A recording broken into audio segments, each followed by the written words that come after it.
Wake up! Wake up! Wake up! You're getting comfortable! Comfortability kills dreams! So get up and go get those guys! Effing Amalek, effing Amalek, effing Amalek, this a effing Amalek, effing Amalek, effing Amalek, effing Amalek, this a effing Amalek, effing A, hey, effing A, hey, effing A, hey, effing A, effing A, hey, effing A, hey, effing A, hey, effing A, hey, effing A, hey, seen them from a block away, yeah, we know they hot, but hey, chilling with them villains, but they BSing from backstage, got that monster AK-47 bullet in your face, got them racks in plenty space, this is grown folks business here, so please stay out the way, and no screaming out, Finker Squad, like the haters hate, proving out these jeans, when we eat, y'all can't even have a plate, this a effing ambulance, so y'all better get out the way, hey, this is effing A, y'all can kick the DNA, put in work with barely play, snakes bringing us better days, no, we ain't giving up no freebies, y'all just gotta pay, love is love and positivity, it ain't no other way, hey, this is effing A, hey, this is effing A, hey, this is effing A, hey, this is effing A, hey, this is effing A, hey, this is effing A, hey, this is effing A, hey, this is effing A.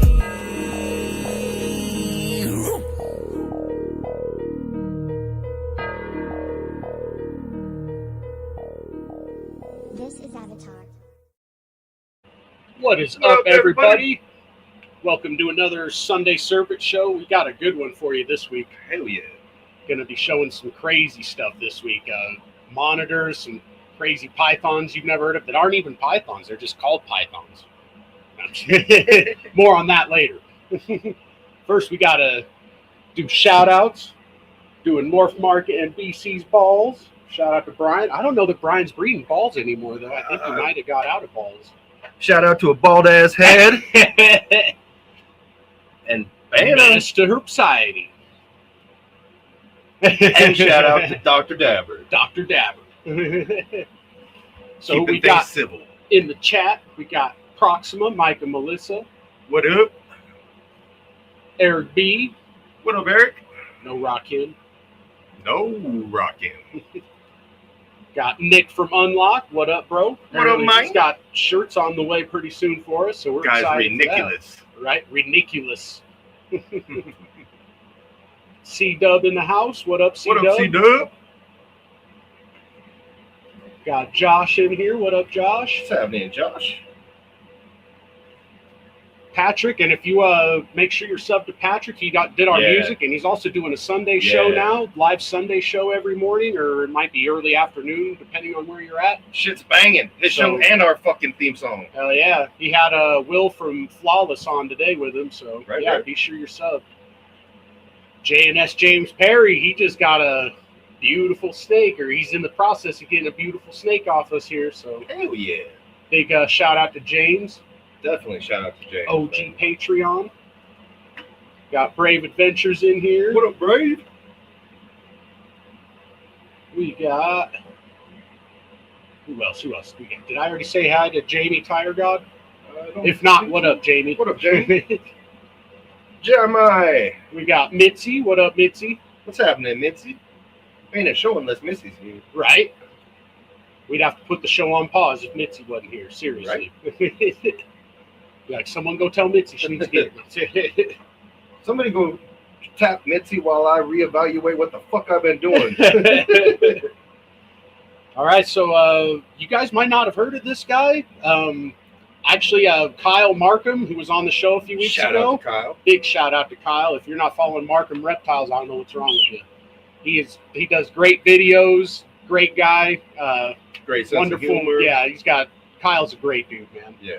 And Kyle wanted us to have this next guy on our show. His name is Tristan.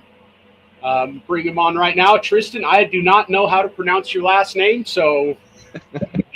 Don't sweat it, brother. Most people don't. It's pronounced Fate, like the hand of fate. Oh, okay. Because it's F-E-T. F-E-J-T. It's a Czechoslovakian last name. Ah. From the Czech, yeah.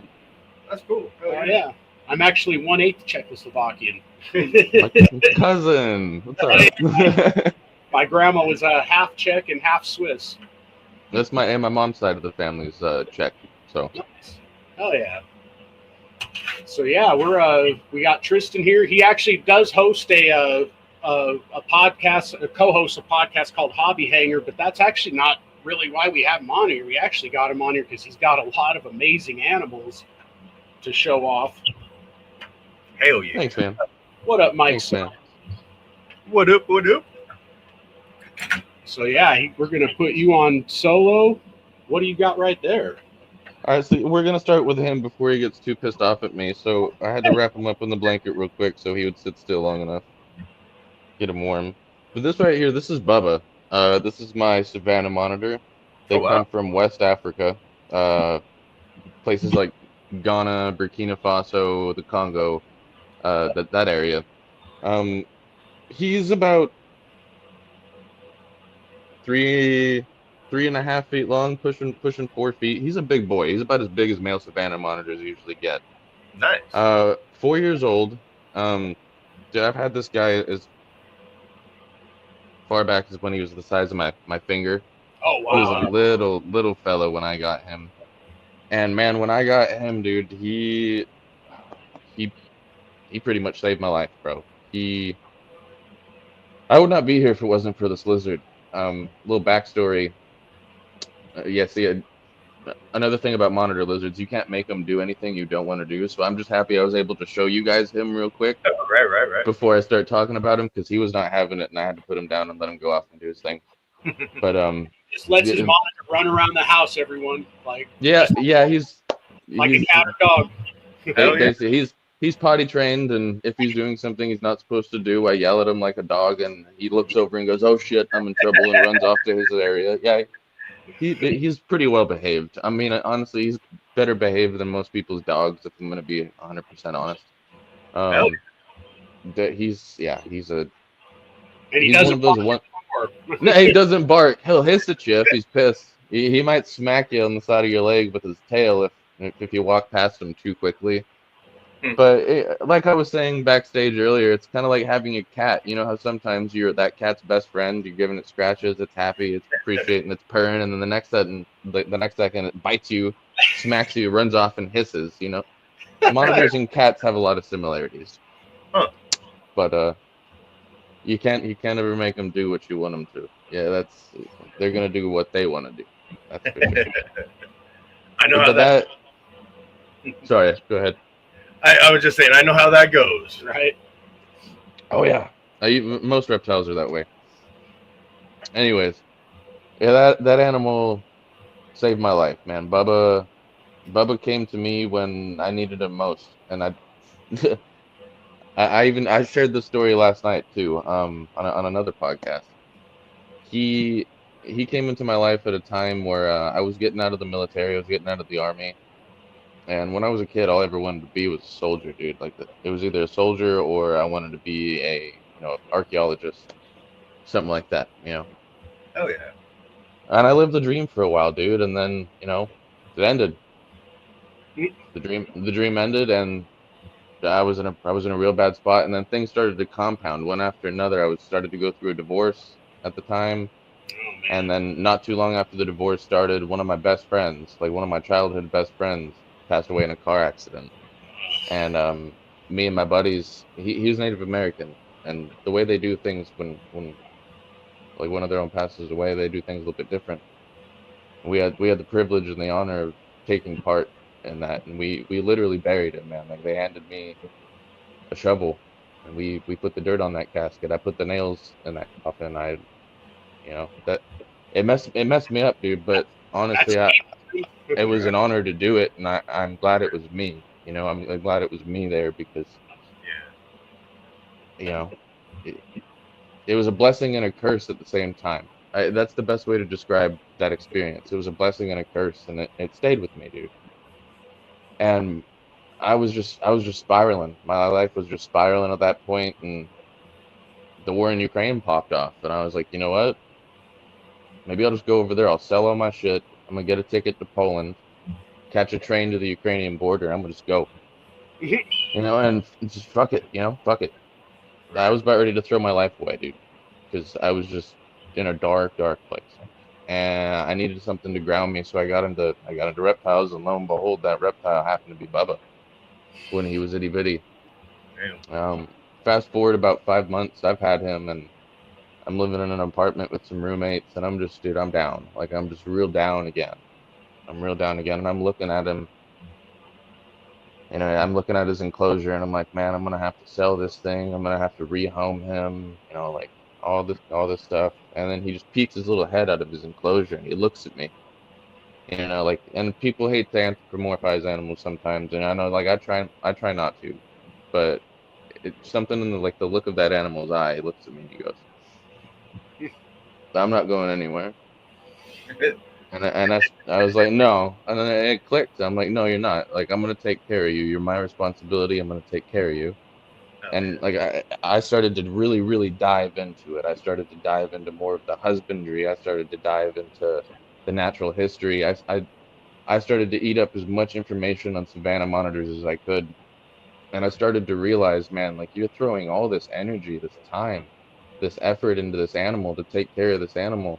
And I looked into the mirror and I said, what are you doing to take care of yourself? Not a fucking thing. You need to fix that, dude. So I did, and I fixed that. And if it wasn't for me doing that, I wouldn't have the family that I have now. I wouldn't have, like, my kids. You know, they're stepkids technically, but they're my kids, dude. I've been around since they were real small. They call me dad. Like, they're my kids, dude. Blood doesn't mean a thing to me. Right. Like, this family came to me because I turned my life around, and I'm not gonna squander that chance that, you know, life and this animal helped me get. You know what I'm saying? Hell yeah. That's why Bubba was #1 on the list for me to show you guys and share with you guys. That's dope. Because honestly, I wouldn't Thanks be for here, telling dude. the story, man. That's thanks for sharing yourself. Right, That's you right. just shared a lot, man. Like, that's Oh, great, man. It's no secret, dude. I'm always happy to share that, because in the real message behind the Hobby Hangar podcast, when me and my brother Carrot, when we started it, it was to help people find something, especially when they're in that dark place like I was. And, you know, Carrot's been in that place too. Like, there's a lot of us out there that have been in that place, and it doesn't matter what it is. If it's, you know, knitting or fishing or, you know, RC cars or, you know, football and watching all the stats, all that, like, whatever your hobby is, whatever brings you joy, you'd be surprised just how powerful that thing can be for someone out there. Yeah. And that's the true mission statement behind our show, I suppose. And that's why I'm always happy to share my story, because there's tons of people on my show that share their story as well. And, you know, they have the courage to come onto the show and share their stories, so why shouldn't I? You know what I'm saying? Right. Whenever you share it, like there's a bunch of people, us included, but a bunch of people in the chat that are identifying with exactly what you're saying. Like, my reptiles are my saving grace. Like, that is my escape. Like, So my first month, I lost my little brother. My fiance left me. Fucking lost 2 dogs, and the place I was living in, all within 1 month. Dude, I'm sorry, man. That's understand. terrible, dude. Fucking shit can build. when it rains, it pours usually. Fuck, man. Yeah, it does, doesn't it? It's wild how life happens like that, isn't it? Yeah, fucking But- does, man. I'm stronger now for it. Exactly. Looking back, I'm stronger now for it, dude. And honestly, I wouldn't go back and change a thing, dude. I wouldn't. Yeah. I wouldn't go back and change. The things you go through make you who you are. Yep. You got to go through the bad patches to make, you know, or otherwise the good patches wouldn't be. They as don't good as mean they shit are. because Like, you don't have anything to judge them against. 100%, yeah. What 100%. branch of we got a fellow serviceman in here asking what branch of the military you were in. I was in the Army, 10th Mountain Division. And thank you both for your service. Yep, absolutely. Pleasure to serve. Pleasure to serve. Yeah, man, it was a trip for a while there. And I was light infantry, and there wasn't nothing light about it. Any light infantryman in the chat will understand exactly what the fuck I just said. There wasn't nothing light about it. Tell that to my back and my knees, but, you know. Well, do you guys want to get into a wild ass snake real quick? Because he's actually making it easy for me. I know exactly where he's at. He's sticking his head out.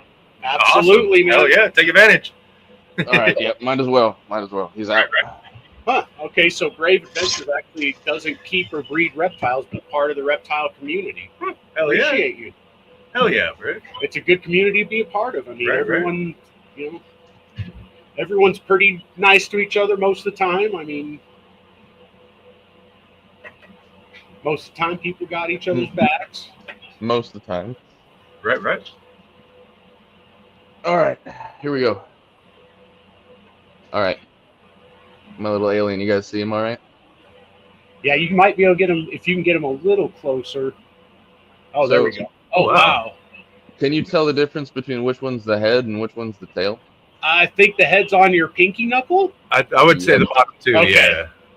Yep. Yeah, they're very similar looking. Right. So while we're on that topic, we'll get into that real quick.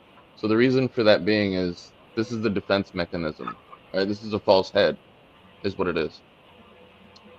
They use this thing when they get scared, when they feel threatened. Like let's say a predator is trying to come and disable the head, they will roll themselves into a ball, tuck their head inside these coils, and this little tail right here, this false head, which even almost has a little mouth on it. That's crazy. Will take the brunt of that attack. And this is a really meaty tail. It's really short, really robust. This thing will take all that damage. Now, the reason it can take all that damage, and it's confident that it can take all that damage as it rolls up into that little ball, is because these things they're tanks, is what these things are. They're tanks. These things are probably, I would put money on the toughest snake skin on the planet. Wow.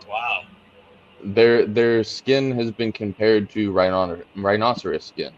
Damn. When you really break it down, the distance between the scales is extremely minimal, so it's extremely hard for anything to pierce between the scales, because that's one of the most vulnerable areas on the skin of a snake, right? Is between the scales. For sure. They're packed real tight together. It helps keep that from happening. And then the dermal layer underneath the scales is just incredibly tough as well. It's pretty thick. They're tanks, and the reason for that is they're nest raiders. They cruise into burrows. They're fossorial snakes. They're dirt snakes. They cruise into like burrows of rodents, and sometimes they'll eat the entire litter of the rodents, while mama rodent is just sitting there trying to chew away on the snake, but she can't pierce the skin. Now, those of you that have been bit by your gerbil, your rat, your mice that you breed for your collections or you just had as a pet, no, it doesn't feel good. It doesn't feel good. Now, imagine being this snake getting chewed on, and nothing. It's a tank. It just shrugs it off and keeps eating, and then leaves. These things are absolutely insane, and they're so docile. They're so no striking, no nothing. She's just rolled up into a ball, but I'm even getting tongue clicks right now. Like, this isn't a stressed animal. This isn't. Right. She's tongue flicking. She's hanging out. She doesn't want to bite me. She doesn't want to bite me. Right. She's a great educational animal. I'm really excited to actually teach a couple classes with this one. I do elementary school classes, and I'll teach classes with animals like this. That's super cool, because I've never even seen that species before. Yeah, dude, they're absolutely nuts. They're as you were mentioning before, they're called caliber pythons, but they're not actually pythons. They're boas. Yeah, that's they're more closely related to boas, but some experts or scientists, herpetologists, have you, are trying to classify these guys in a species all their own, because they're so different. They're so different. I would try to sit there and give you the Latin. I'm going to be honest with you guys. There's only one Latin name I'm going to throw at you guys tonight, and that'll be later. And it's not going to be this one, because I can't pronounce it. Like, if you look it up, the Latin name for this one almost looks like some crazy exotic brand of pasta that you'd never be able to pronounce. And it's like 3 seconds long. Yeah, it's good luck. But dude, these animals are just they're extremely interesting, and I'm honestly it's a pleasure and it's a privilege to have one. I'm really excited that I have one of these guys. you said you traded for it. Oh yeah, dude. Oh yeah. So did you know about that animal before you traded for it? Was that something you were kind of looking for, or was it just something that was like, hey, you want this? Like I mentioned before, I teach classes at local elementary schools, and I'm always keeping my eye out for something different, something that no one's ever seen, something no one's ever heard of before. Hell yeah. Because I wanna show people just what's out there, and I want to spark interest. Because like, for all I know, some kid out there might just be the next Steve Irwin or the next like Jeff Corwin. Who knows, dude? And it might just be because they saw something that like they've never seen. Like, wow, that's real. That's not AI. I saw that in front of my eyes. Right. That could spark a passion that could last a lifetime. That could be the catalyst that makes the next generation of reptile keepers just be just as awesome, if not more awesome than we are. And hopefully they are more awesome than we are, because then we're gonna see some cooler shit. Hell yeah. You know what I'm saying? Absolutely. That's kind of my goal with that. My other goal with it is just to show people, if you understand something, you usually fear it a lot less. I got a story behind that too. We'll get into that later if you guys want. Right. I like to show these kids they're not monsters. They don't want to hurt you. These snakes are not sizing you up. They don't want to eat you. Like, no. If you understand it, I find that most of the time that people trying to act like a badass, it's because they're afraid. Yeah. Oh yeah, usually. So what do you guys got? What is that? I just want a quick question. What is that one eating right now? Is it live or is it fresh killed or Frozen thawed? Oh wow! Frozen Okay. thawed. It hasn't eaten for me just yet, but like a lot of snakes like this, they can go months, if not years, without eating. Yeah. They're dirt snakes. You know what I'm saying? Like, they don't do much. They sit in the soil and either wait for something to come by, and then they follow that mama's scent trail back to her nest, and eat the entire litter, and then go back to its burrow, or just make another burrow, occupy that rat's burrow. Right. And just chill out for a hot minute until it wants to eat again. Right. It hasn't eaten for me yet, but there's no doubt in my mind that it won't, because the setup that I have it in, it's as close to a termite mound as I can get it. I'm mimicking the temperature and humidity of a termite mound, which is where a lot of these guys are found. Huh. And I have no doubt in my mind that I'll get it to eat eventually. Hell yeah. Definitely. Yeah, it's basically the same as ball pythons, really. Like, a lot of times they're found in termite mounds and things like that as well, I believe. Don't really move around a lot. And, yeah. Now she's starting to get a little bit more comfortable, so I can start to show you guys a little bit how long these guys actually get. Now that she's a little bit more happy with me, she wants to show off a little bit. Nice. Hell yeah. Now, I don't know if a lot of your viewers are familiar with blind snakes, but this is just essentially, it's a giant blind snake. Oh wow, okay. That's it does essentially what she is. Stuff too, yeah. Yep, and see the tongue flicks? That's not a stressed out animal. Like, she's so mellow. Like, check out the tail with the head. Look at that. Wow. That's pretty convincing. Right. So mellow. Hell yeah. Now you're getting a little twitchy. Yeah, she's beautiful. For a turd snake, a lot of people call these turd snakes because, Yeah, I don't concern myself with what most people think about. Yeah, I would say someone did have a comment earlier. Said, to be honest, it looks like you're holding a pile of shit. It looks like a turd, yeah. No, I have a 4-year-old. That calls it, he pronounces poop like oop. He's missing the first P, so he goes, oop snake, oop snake. That's funny. He likes the snake because it doesn't bite him, so he likes this one a lot. Nice. Like, I'd be confident in. What up, Kyle? Go ahead. What's happening? Yeah. Kyle. Good old Kyle. All right, I'll pop you back, Mama. Go on. Go on back into your hole, sweet girl. There you go. Dude, she's awesome. That's cool. That's Thank you for sharing. It kind of looks, reminds me of like a big sand boa, kind of. Almost, yeah. Yeah, a little bit. She's gorgeous, man. I love her. I'm so privileged to have her. That's dope. I wish I could really show you guys just how. Let's see. Look, when you mess with the tail, she'll start to mess with it like it's a head almost. Right. There's the yeah. mimicking. It does look like it's the head. That's funny. That's great. Totally looks like it's periscoping. That's funny. Oh yeah, like got the neck movements and everything. Right. Don't touch me. Right. And that's a sign that she's mad at me. Yeah, she's cool, man. She's cool. Well, do you guys want to get into a European legless lizard next, or do we want to get into something else for a second? Whatever you want to show, man. Whatever you want to showcase, man. All right, dude. All right, I'm gonna go get her. We're here to learn. Her name is Sharon. Let me go get Sharon. I'll be right back. I was just gonna do that. So, Kyle says I named her after his mom, and you know, she said I was a very, very respectful young man and approved. So, hence the name is Sharon.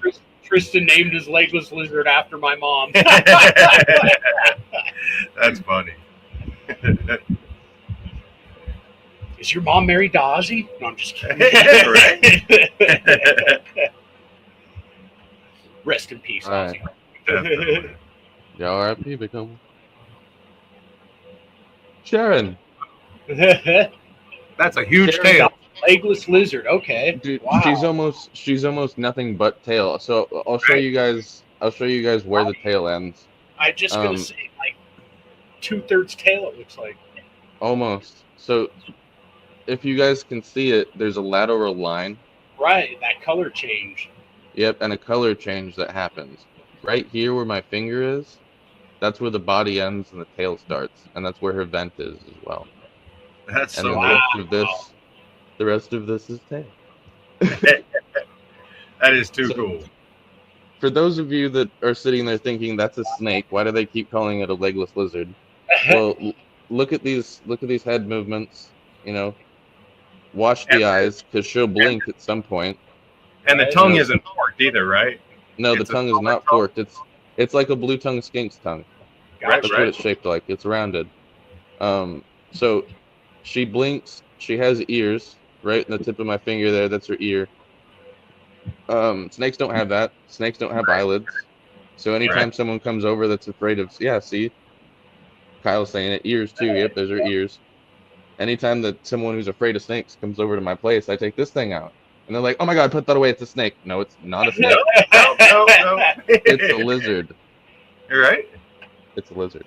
That's cool, man.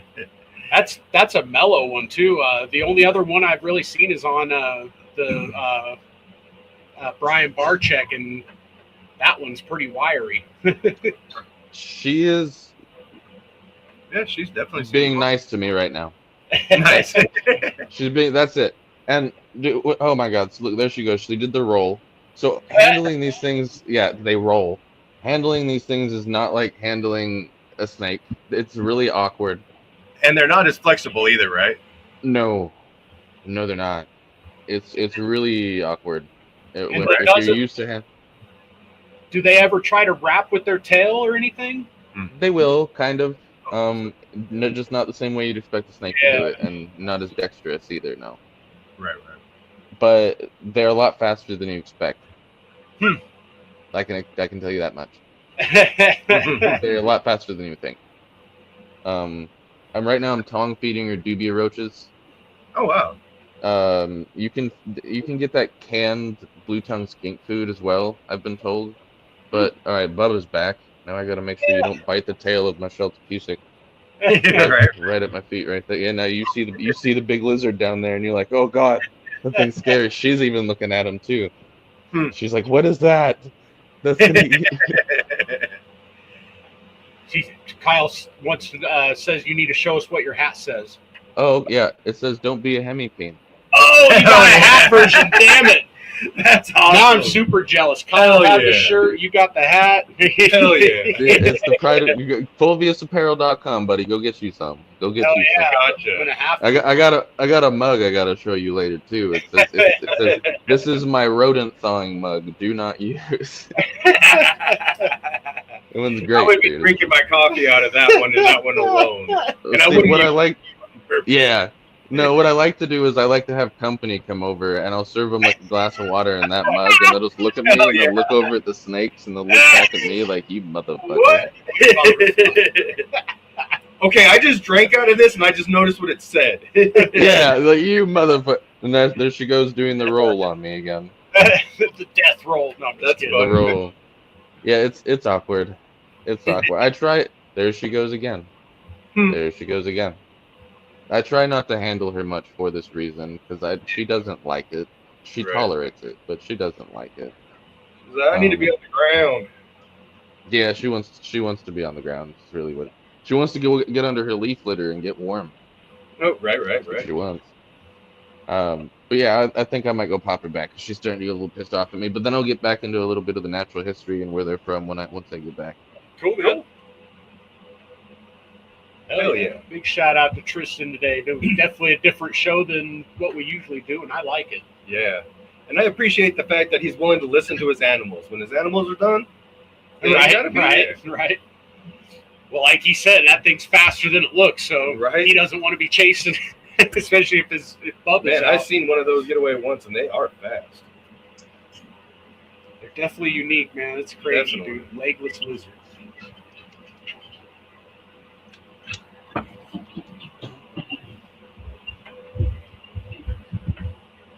Yeah, you'd be like, oh, that's a cool snake. And then you see it blink and lick its lips. You're like, what the fuck?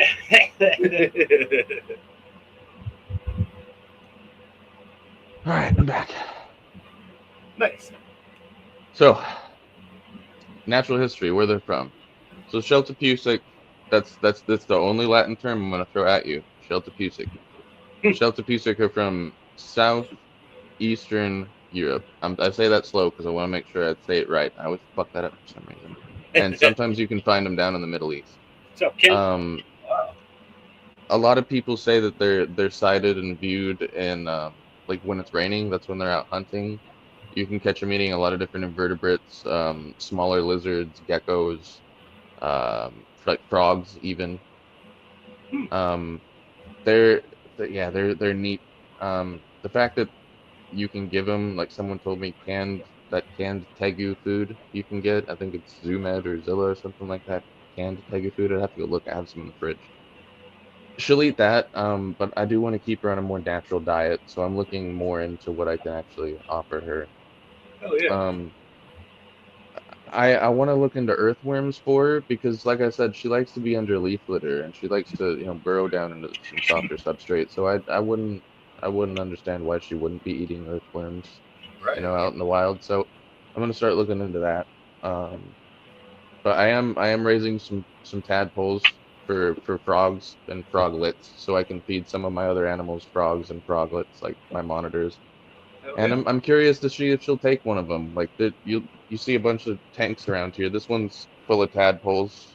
There's another tank over there full of tadpoles. There's another tank over there full of tadpoles that I'm raising for food for a lot of my stuff. So we'll Hell see yeah. if she takes one. We'll see if she takes Right. one. It'll be interesting. Definitely. But yeah, as far as natural history goes, the true history of them, it's just something that like evolution you just sit there and go, okay, I guess I can kind of see where snakes came from. I'm no scientist, but from my understanding, and I'm a nerd, so I watch a lot of videos and I read a lot of shit. From my understanding, snakes and lizards have a common ancestor. All snakes are lizards, but not all lizards are snakes. Something like that. Right. Something. So you can, when you look at that Sheltopusic, you can really just sit there and go, well, I guess there's kind of the link. I guess I can see how it happened. Okay. But it's cool, and that's one of the reasons I got it as an educational animal. It's not something I intend to breed. It's not something that I intend to, ever sell in the future. It's something that I can bring into a school, sit down, show a kid, and that kid's just gonna be like, what? What? A snake And hopefully it it sparks wasn't a something. snake today. It was a lizard. So I got a question about how did you get into being able to get into schools and be able to, how does that work? My daughter's second grade teacher. Nice. Okay. Nice. She's an angel of a woman. she is an awesome. absolute godsend. I was doing a parent teacher conference with her, and she absolutely loves my kid. And of course, my kid being, my kid is always talking about the reptiles, always talking about the reptiles. So Come she on. asked me, she says, "Do you want to do a class with the kids?" And I was like, "Of course." I jumped on that opportunity like white on rice, dude. I was on that like a rat on a Cheeto. Of course, I would love to do that. So that's how it started. I went to Clover's school. We all sat out in outside on some fake grass, and I had all the kids sitting in a circle, and I'd bring the reptiles out one by one, and I I, I kind of do what we're doing now. I'd tell you a little bit about their natural history, where they come from, what they eat, stuff like that. And the kids just loved it. They're just, oh wow. That particular day when I did my daughter's class, I brought Bubba. I brought two of my Nicaraguan boas. I brought four ball pythons. Um, I brought two baby sulcatas, a leopard gecko, and some isopods Hell yeah. that time. And yeah, the kids actually liked the isopods a lot more than I would have thought. The isopods were a hit, especially when I told them, like, you could go out and find these in your own backyard sometimes. And they're like, what? And that was a shock to me, because when I was a kid, that's what I was outside doing, was finding them. And I'm like, Yep. nah, you guys are all sitting there on your iPads and shit. Right. God damn it. Yeah, so it's been real fun. And then a couple weeks after I did my daughter's class, I get a text from another teacher at the school, a third grade teacher, and she's like, "Hey, I have two classes of 25. Would you do a class for them?" And I said yes. And it was pretty similar to almost the same animals that I brought for my daughter's class. Went through it. Everything was great. Kids loved it. A week later, my daughter walks in after school, and she hands me this little book that was bound together with twine. And I start going through it, and there's hand-drawn pictures of the animals I brought in with letters underneath from all the kids, all 50 kids. Oh man. wrote me letters and drew us pictures, bro. And that is too cool, man. dude, it made my day. It brought a tear to my eye, dude. It really did, because they really appreciated it. And a lot of those, like, I could really tell it stuck with all I picked up 50 picture frames. No, the first thing I did immediately was I texted that teacher, and man, I was like, this is gonna stay with me forever. Like, tell those kids they made an old soldier real happy. That's dope. I did make a little bit of my military background part of the class. So one of the ways that I make sure I have these kids' attention, because they're kids, they're wild. Right. Kids. It's almost harder to keep a kid's attention than it is to keep like a cat's or a monitor's attention sometimes. Unless you have food or an iPad, like, they really don't want to fuck with you. You know what I'm saying? A lot of fast movements, which snakes don't. Snakes don't like. So, like, you really got to make sure you got their attention. So one of the things I would do is I would go, all right, kids, Mr. Tristan here. Mr. Tristan used to be in the Army. I used to be an Army man. Sometimes I like to do things the Army way. So that means when Mr. Tristan says, Roger that, I want to hear all you kids say, sir, yes, sir. And they all got to yell, sir, yes, sir. And that's how I know that, like, I got their attention, and I'm not gonna, I don't have to worry about them, like, not listening, because I don't want any of these kids to not hear me say a rule and then go and break that rule and get bit. So I have to make sure I have their attention, and that's one of the ways I do it. Sir, yes, sir. So yeah, that's how it works. That's cool. I like that. How long have you had the beardy? So this beauty right here, this is actually my daughter's beauty, and the reason I brought Frankie here out is that I guess Bubba's over there causing a ruckus. You heard all the crashing around in the back. Yeah, I guess Bubba's over there causing a ruckus. What up, Big Mike? Oh, he got on top of an enclosure that he was not supposed to get on top of.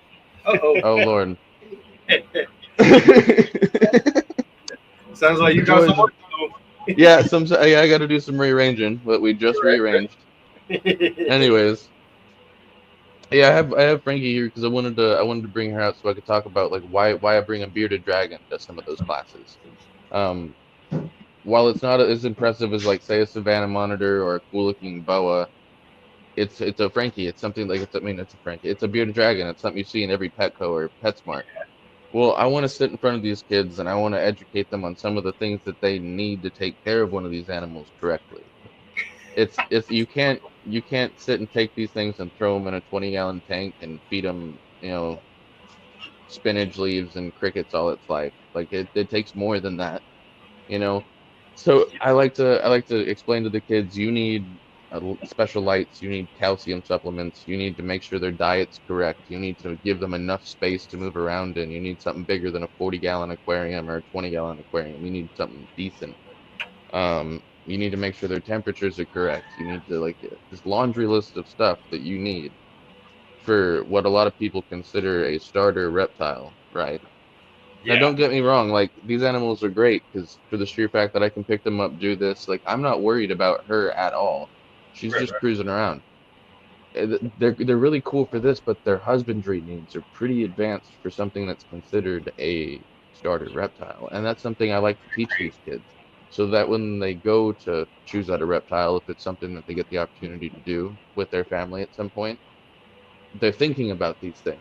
Now, I also bring in leopard geckos for the same reason. And I'll teach these kids, hey, if you want a cool reptile and you want something that's, not as labor intensive as far as husbandry goes, check these things out. And I'll show them, the leopard geckos. I'll teach them, hey, like, you can't really handle them a lot like you could a bearded dragon, because if you handle them incorrectly, their tail falls off. And that's really sad. And the kids are like, yeah, that is really sad. Right. Of course, there's always that one asshole kid in the group that goes, I want to make its tail fall off. And I go, you, on your feet, go stand by your teacher. Don't touch my critter. Right.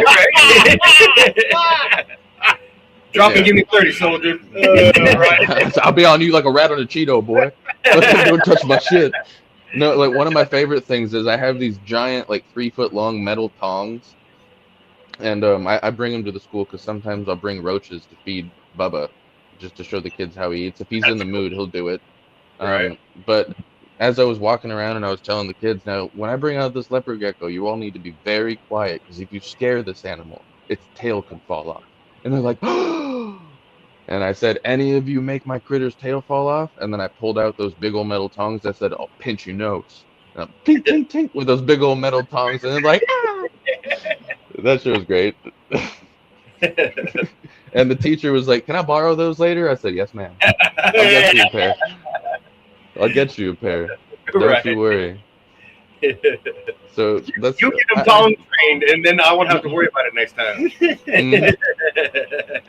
But I do like to bring a lot of common stuff, as well as like really crazy uncommon stuff, like ball pythons. I like to bring adult ball pythons to these classes. I have a female ball python right now. Typically, like, female ball pythons don't get 5 foot plus. I have one that is. So, as she's also an albino, so I like to show the kids, like, hey, they have the potential to get this big. Right. That cute little ball python that you got at Petco or at the reptile show, you need to understand that it could get this big. So you need to be prepared for something that can get this big, and you can't be scared when you hold it. Yep. All that kind of stuff. You have to respect it. You have to be able to feed it correctly. All that stuff. And I teach. That's what I'm teaching these kids. I'm trying to prepare them to either be like really good reptile keepers in the future, or I'm trying to at least show them that these animals are not monsters and I do not want to hurt them. If you can understand them a little bit more, there's not as much cause for fear. Yep. Hell So yeah. that's usually what I do with my education stuff.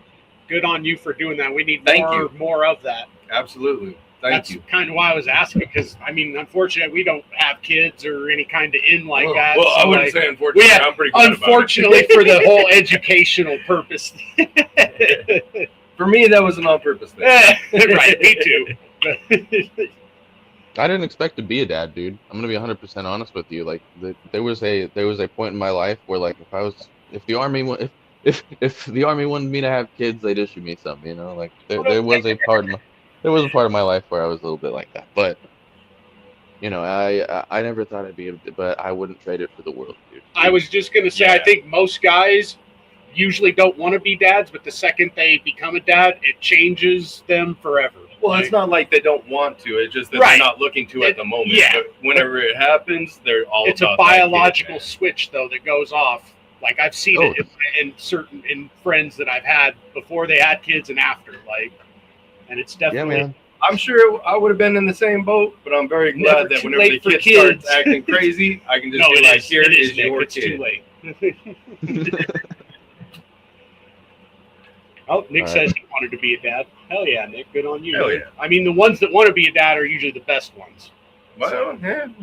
That's true. I got to tell you about my co-host on the Hobby Hangar, man. He's a trip. His name's Carrot. I'm gonna go put Frankie back real quick, but his name's Connor Garrett, and I've known him for years. But we took his two names and we threw them together, and we call him Carrot. That's awesome. You know, Carrot had his son when he was 19, and some stuff like some really unfortunate stuff went down with the mother of his child to where he's now a single father with full custody of his son. Like, I'll be honest, I wish his mom was around and like to be a mom. I wish my nephew had a mom, but he couldn't have a better father. I'm so proud of my little brother, dude. Shout I'm out so to proud of Carrot. my little brother Carrot, dude. He's such a great father. He's such a great uncle to my kids, dude. That's I dope. love him to death. I love him to death. Carrot, he's such a bright guy. Shout out to you, Carrot, good buddy. I love you, man. Hell yeah. Good dude. He's my co-host on the Hobby Hangar. I couldn't do that show without him, man. Hell yeah. He also kind of spearheads the mental health side of the Hobby Hangar podcast. So when we interview people, we like to interview them about their hobbies. You know, how they got into it, why they love it so much, why they stick to it.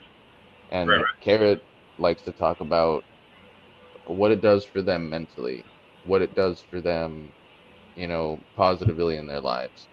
Kind of like what the reptile hobby did for me. You know? Dude, it does. It definitely does. Like, you could be having a bad day, fucking put a snake in your hand, and all of a sudden you start breathing a little deeper and relaxing a little more. And Jesus Christ. It's that big lizard for me, dude. It's that big goofy lizard for me.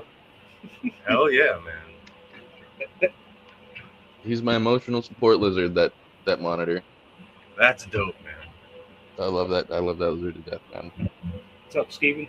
Yeah, Fred's got a Australian water python that we affectionately call the therapist. Yeah, she's my therapist. That's a bucket list animal for me, man. I'd love to have. I love anything like that's kind of semi-aquatic or like has a lifestyle like that. That's why I like making these you know, semi-aquatic tanks and stuff like that. I used to have a crocodile skink that lived up in here. She was part of the trade for the Sheltopusic and the Calor python over here. Gotcha. Oh, was it the red-eyed croc skink? Yeah, red-eyed crocodile skink. She had Those are cool. he was I keep saying he had the Taj Mahal in here. There was a lot more land and stuff like that for him to crawl on, plenty of dry space. But if you give them a lot of water, they're gonna use it. They're Right. gonna use it, and it was Yeah, they are. it was cool having them. It was cool having them, man. I'll send you guys some pictures later. They're pretty neat. Oh yeah. Do you still have? Kyle said you had a night snake, and I was like wondering what that was. Yes.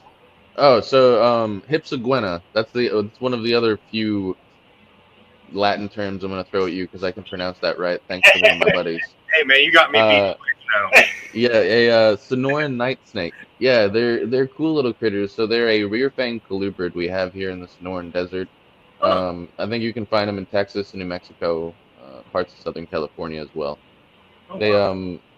they're a nocturnal snake, rear fang venomous that cruises around the desert and looks for lizards. They're lizard eaters. When they're neonates, they'll also feed on insects. I had a real small one, like probably the length of a number 2 pencil and a little bit skinnier, I'd say. Teeny tiny little thing. And I got it to eat a mealworm. Oh wow. Wow. Yeah, it was pretty cool, dude. Right? It was pretty cool. And then after it ate that mealworm, I wasn't able to get it to eat for a while, like a long while. It was actually up in this tank up here. I have a Arizona blonde tarantula up there right now. Nice. Um, and basically what I did was I just took a snapshot of the Arizona desert and I put it in a 10-gallon tank There you go. for this little neonate snake, and it was doing good. It was doing good for a little while there. But after that feeding of a mealworm, it wouldn't eat. I did see it poop, and I did see a little bit of the chitin or chitin or whatever that stuff's called, like the shell part of the mealworm, right? Right, I right. saw a little bit of that in the poop, and I'm like, all right, maybe I shouldn't feed too much of that. And after a while, it wouldn't eat anything else I offered it. I tried earthworms. I tried crickets. Someone suggested I try like a small beetle, and none of that works. Well, I'm gonna get into this outdoor enclosure I have because it'll tie into my night snake. I have an outdoor sulcata tortoise enclosure in my patio for my juvenile sulcata tortoises. It has heat. It has access to water. There's plenty of loose substrate for it to burrow in. There's always isopods in there, and since there's always isopods and crickets in there, sometimes it attracts geckos, big geckos, small geckos. And I was like, you know what? I'm gonna take this night snake and I'm gonna put it in this little enclosure for my tortoises. And for like a solid month, my tortoises had a little night snake um, crewmate. And since this thing was wild caught on a job site, and everything on this property was being bulldozed, like everything, this entire tract of land that this thing was found on was being turned into a subdivision. So I figured I might as well take this little dude home because he's either gonna get his head cut off by some landscaper or a superintendent with a boot that doesn't like snakes. Like I figured I'd take him. But yeah, now I have a night snake that lives in my outdoor tortoise enclosure, and he eats geckos. That's cool, That's man. cool, man. He's pretty sweet, man. Yeah, someone said probably have to get a nose, so you're feeding it geckos, so that's basically kind of the same. Right. Yeah, I don't know why I was so paranoid about feeding it anoles, because I was like, man, what if these anoles got something in its gut? Because it was a wild caught snake, and I was worried about, I don't know. So for a while, like, I was running around out in the desert, flipping anything I could to try to find like these little, they almost look like skinks. They're called desert whiptails, and these Mediterranean house geckos that we find all over the desert out here. And when I don't want to find them, they're everywhere.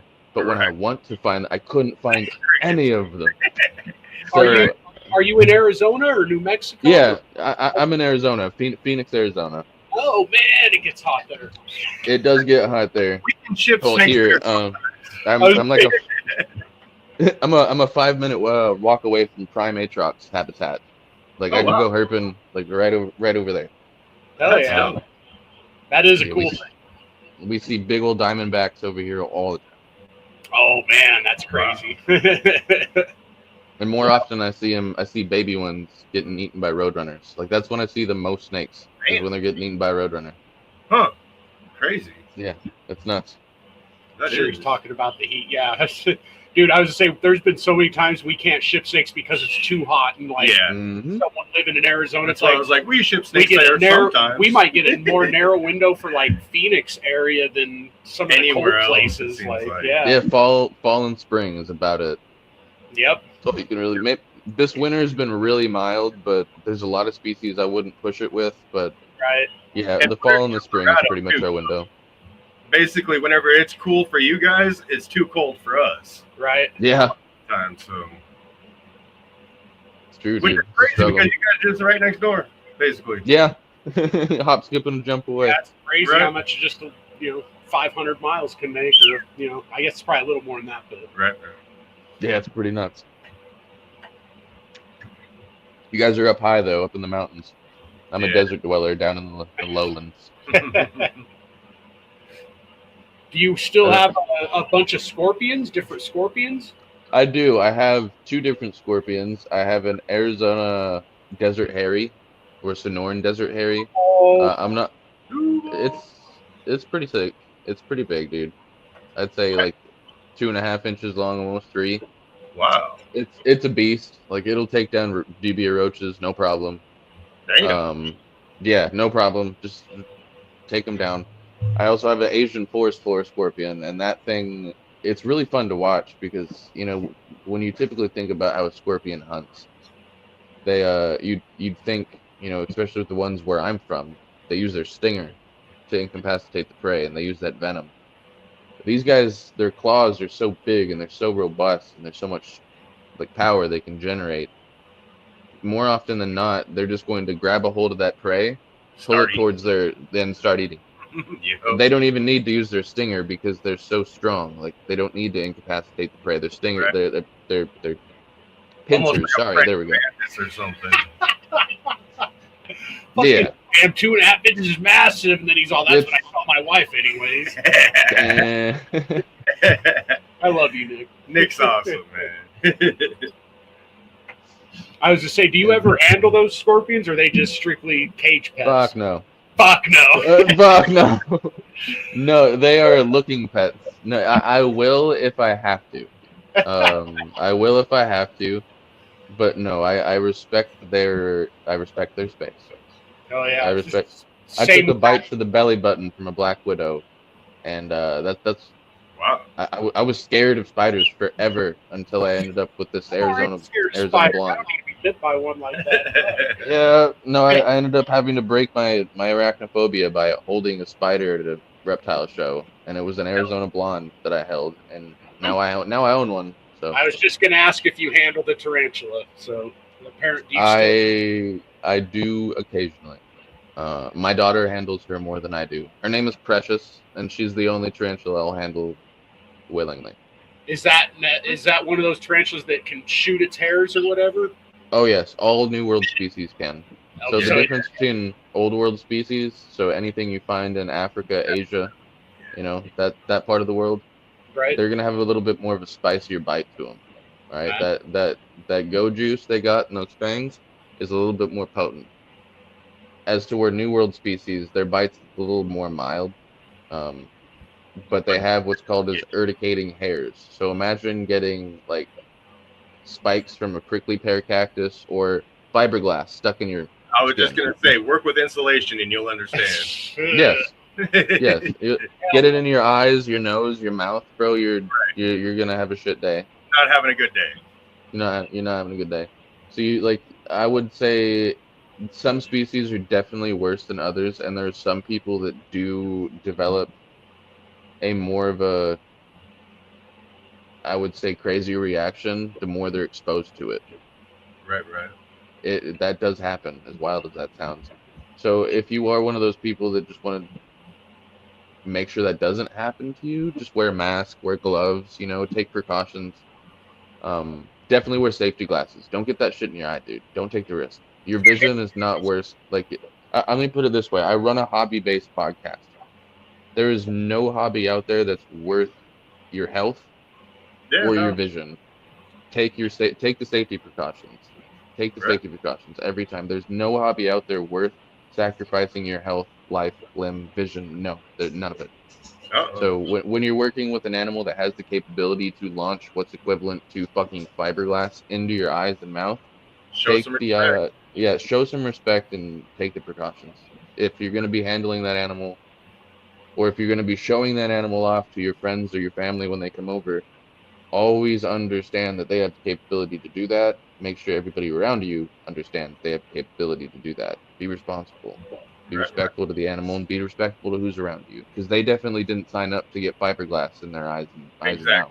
You did because you're a tarantula keeper, right? Like you knew the risks, but your friends and family didn't sign up for that. So make sure that's something you consider when when you're messing with something like that.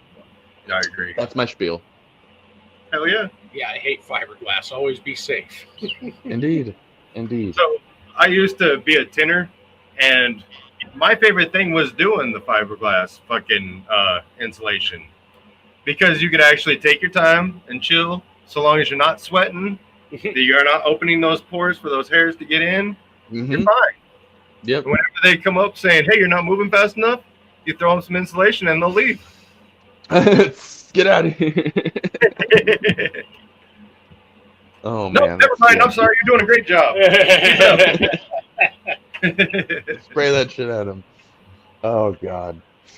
Yeah, no, that stuff's a nightmare. I hate that stuff. I do construction, so there was this one job site. We had a gust of wind come by. The guys were working in fiberglass. They were cutting fiberglass, big Oh, tube, man. and they were cutting them. And I was downwind of it on the other side of the job site, but we just got blasted with the cloud of fiberglass dust from the other Oh, side of the job site, and we were just middle of summer too, in the Arizona heat, so we're all sweating our balls off, of course. Yeah. And we just get blasted by it, and we're just, oh god, like looking like crackheads on the job site. Right. And it was bad, dude. We went home that day. We were done. we were done. Cold showers. We were done. Yeah, that was a nightmare. It was not fun. Not fun. Yeah, fiberglass sucks. But just remember, afterwards, cold showers, fucking keeps those pores closed. You just rinse it right off. Not a problem. Be good to go. So I saw a meth head getting attacked by red ants in Florida when I was out there, and that was pretty crazy. But that's just what happens in Florida. Right. I mean, shit, bro. I ain't surprised. I ain't surprised. I'd be more surprised if you didn't see some shit like that in Florida. Right, dude. I go down there expecting to see that, like. Right. Good lord. That's part of the allure. Part of the experience, man. Right. It's like going to India and getting some of that street food and having the shits for 2 weeks. You just part of the experience, Don't drink the water in Mexico. Oh, just kidding. Oh man. So, what else? Is there anything else you guys want to get into that I haven't touched on? I feel like all I've been doing is talking. I feel bad. I'm sorry. No, you're good, man. We love it. We learning experience for us. We're probably gonna go ahead and start running some races, but you're welcome to show more stuff or keep talking about stuff. Yeah. This is just we run these races at the end of the show to give credits out to other breeders, to the people watching. They go comment on videos to earn extra racers and Purposes of shits and giggles. yeah, just for fun and to help other businesses out and stuff. Right. We like Right to on. show people love and share their channels out. Help and- YouTube channels out too. Yeah. How about? Do you guys mind if I ask you guys a couple questions? Sure. Yeah, please. So, like I like to do on my show, and usually it's Carrot asking these questions. But while we're here, I want to pick your guys' brain a little bit. So you guys are reptile keepers, obviously. What about the hobby is it that helps you guys out? What is it that keeps you in it? Man, Because making most people that get to the level that you guys are at are pretty dedicated. It's a lifestyle once you get to that point, and there's something that keeps you there. So what is that something for you guys? I am thoroughly addicted to making something I haven't seen before. That and just looking in these tubs and seeing we have so much variety, and it's amazing. Like, and it got me. We started out with ball pythons, and it got me interested in a lot of other stuff.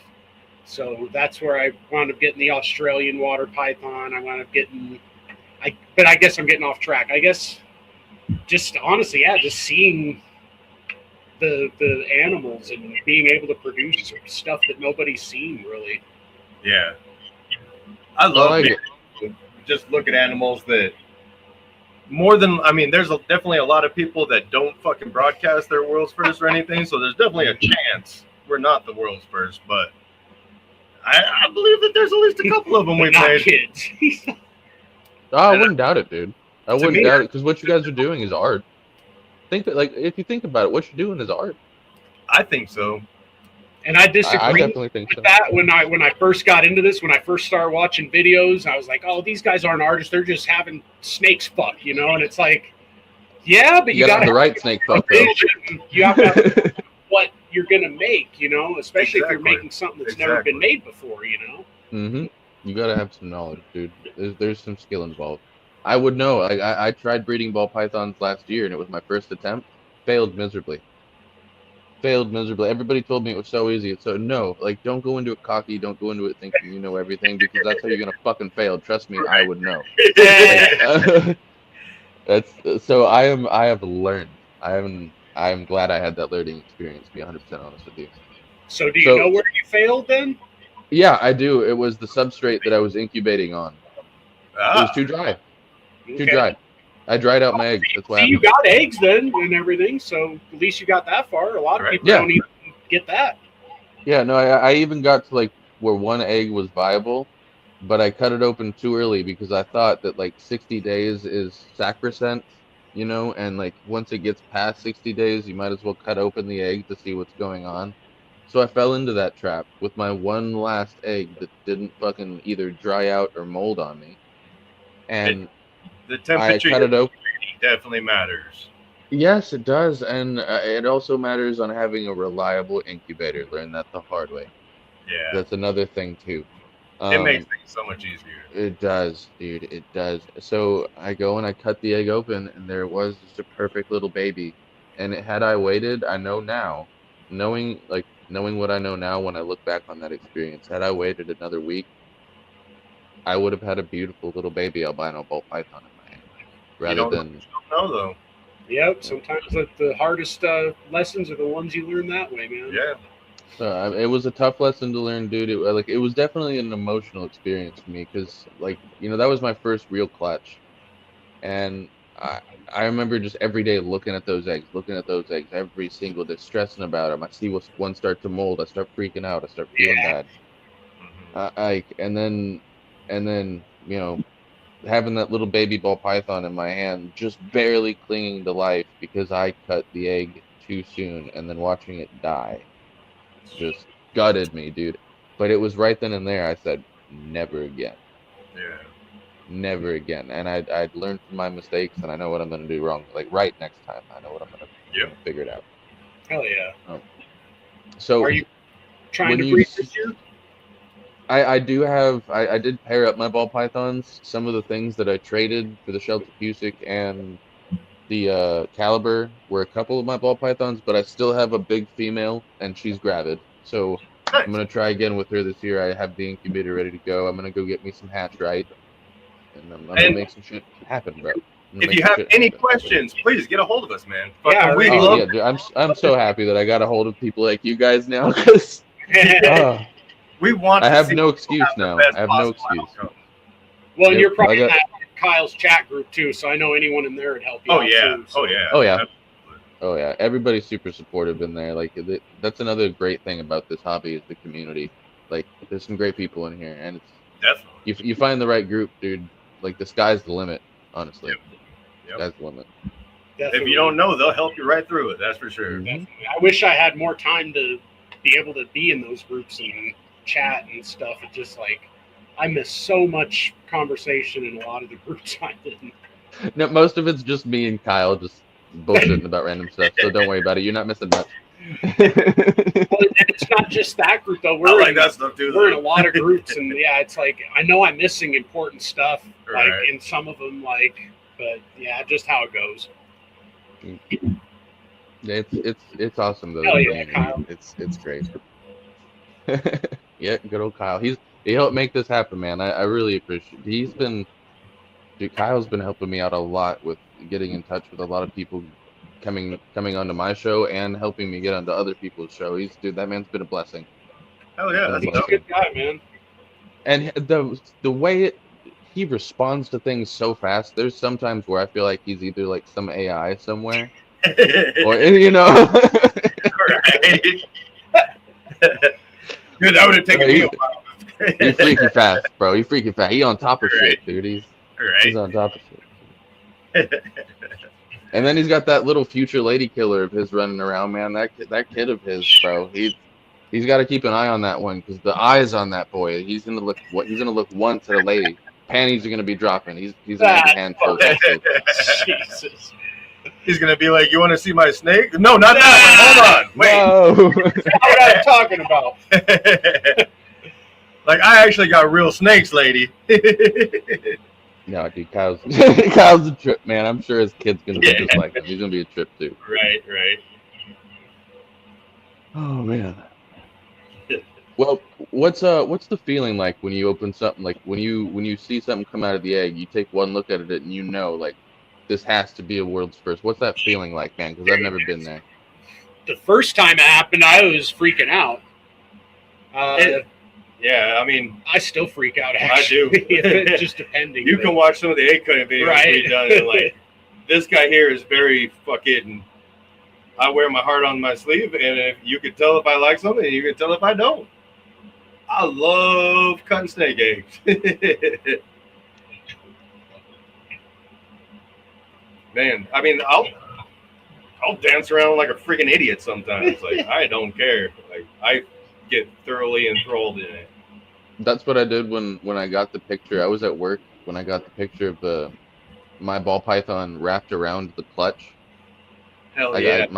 My better half sent me the picture while I was at work, and I was just sitting there freaking out. My boss was like, "What the fuck's wrong with you? I got babies. I got babies." He's like, "No, you did not knock her up, bro. You didn't knock her up. No, Eric. My snake. He's like, "Oh, there's the that whole makes sense." explaining. Like a lot of people don't even know that some snakes have eggs. No, and then you get into the difference between ball pythons and boas. That's something that I do in my classes. I bring in a boa and a python, and I teach them the difference between both. One has live birth, one lay eggs. You know, it's pretty cool. Definitely is, man. Like there's. Oh, here comes Bubba again. It's definitely a high for me.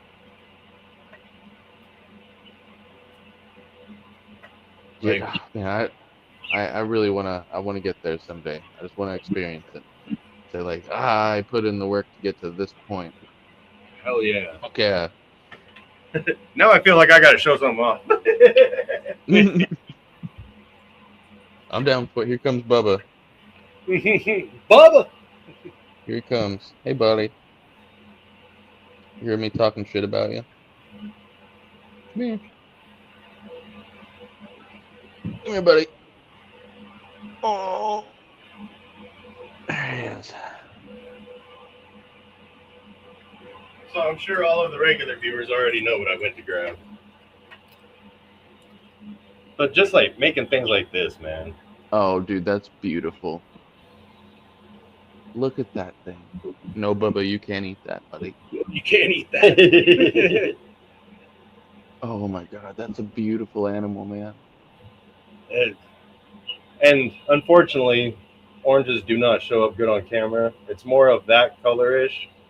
But then that takes away from the yellows and purples. Right, So yeah, that's if you brighten it up, then the yellows and purples come out, but the orange looks yellow. Brighter than it The purples, bro. You telling me you got some purples? Oh man, look at that.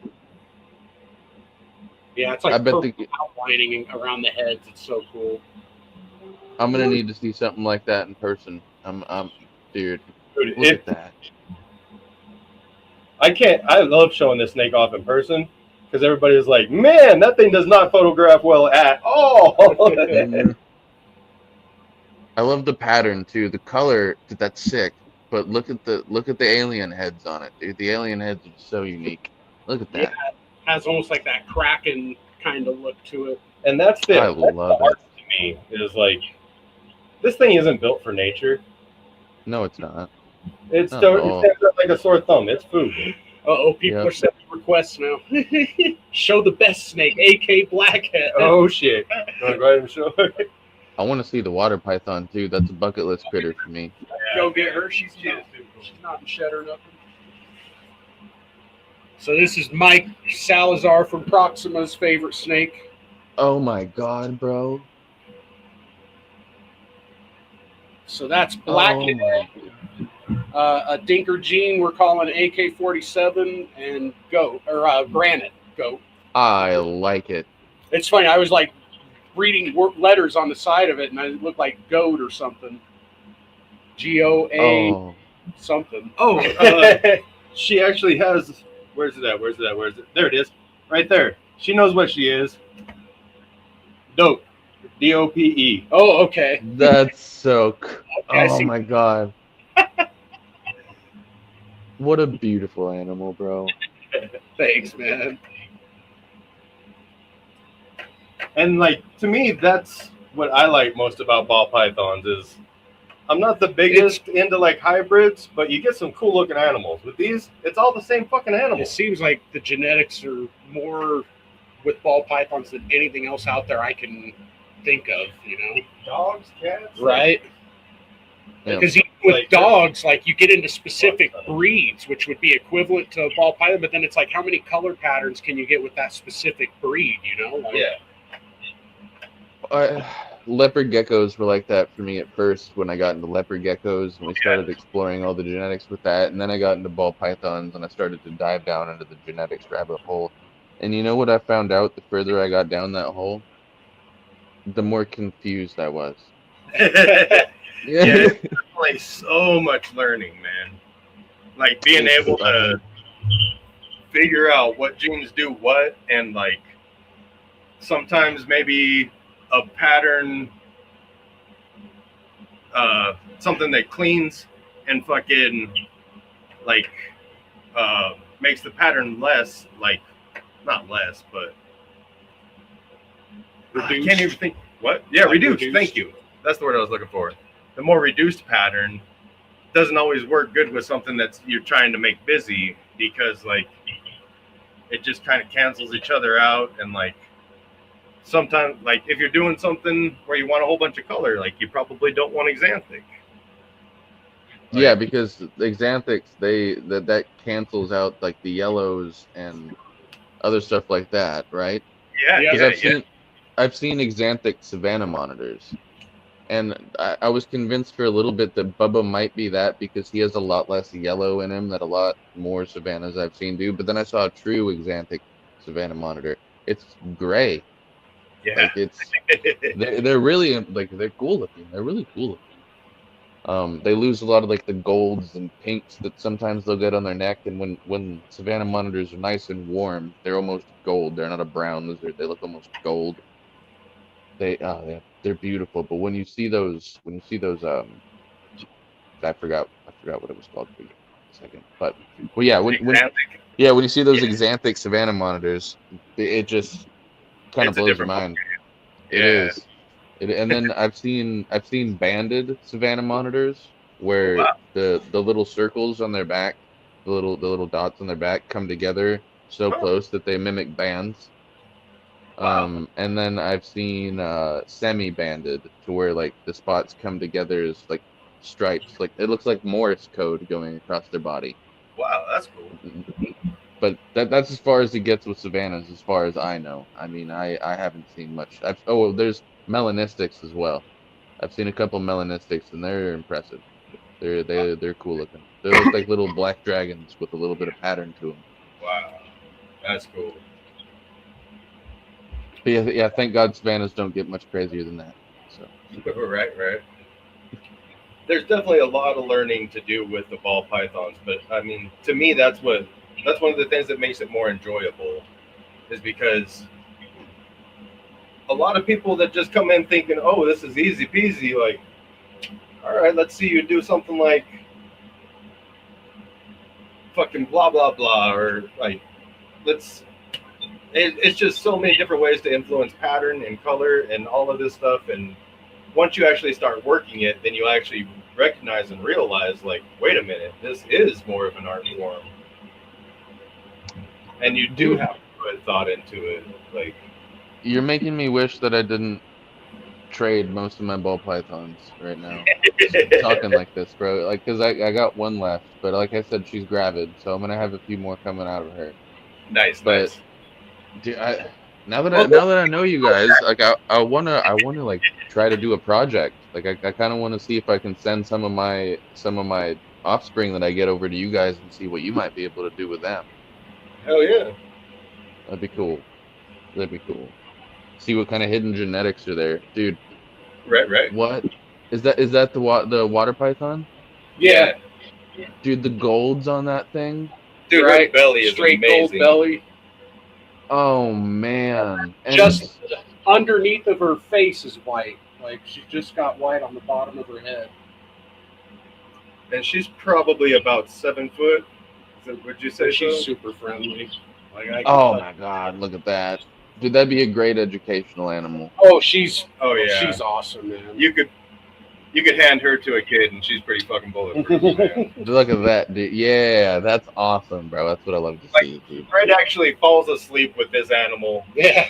in his recliner. in my chair, and she'll just stay there. She won't like wander off, or She digs it.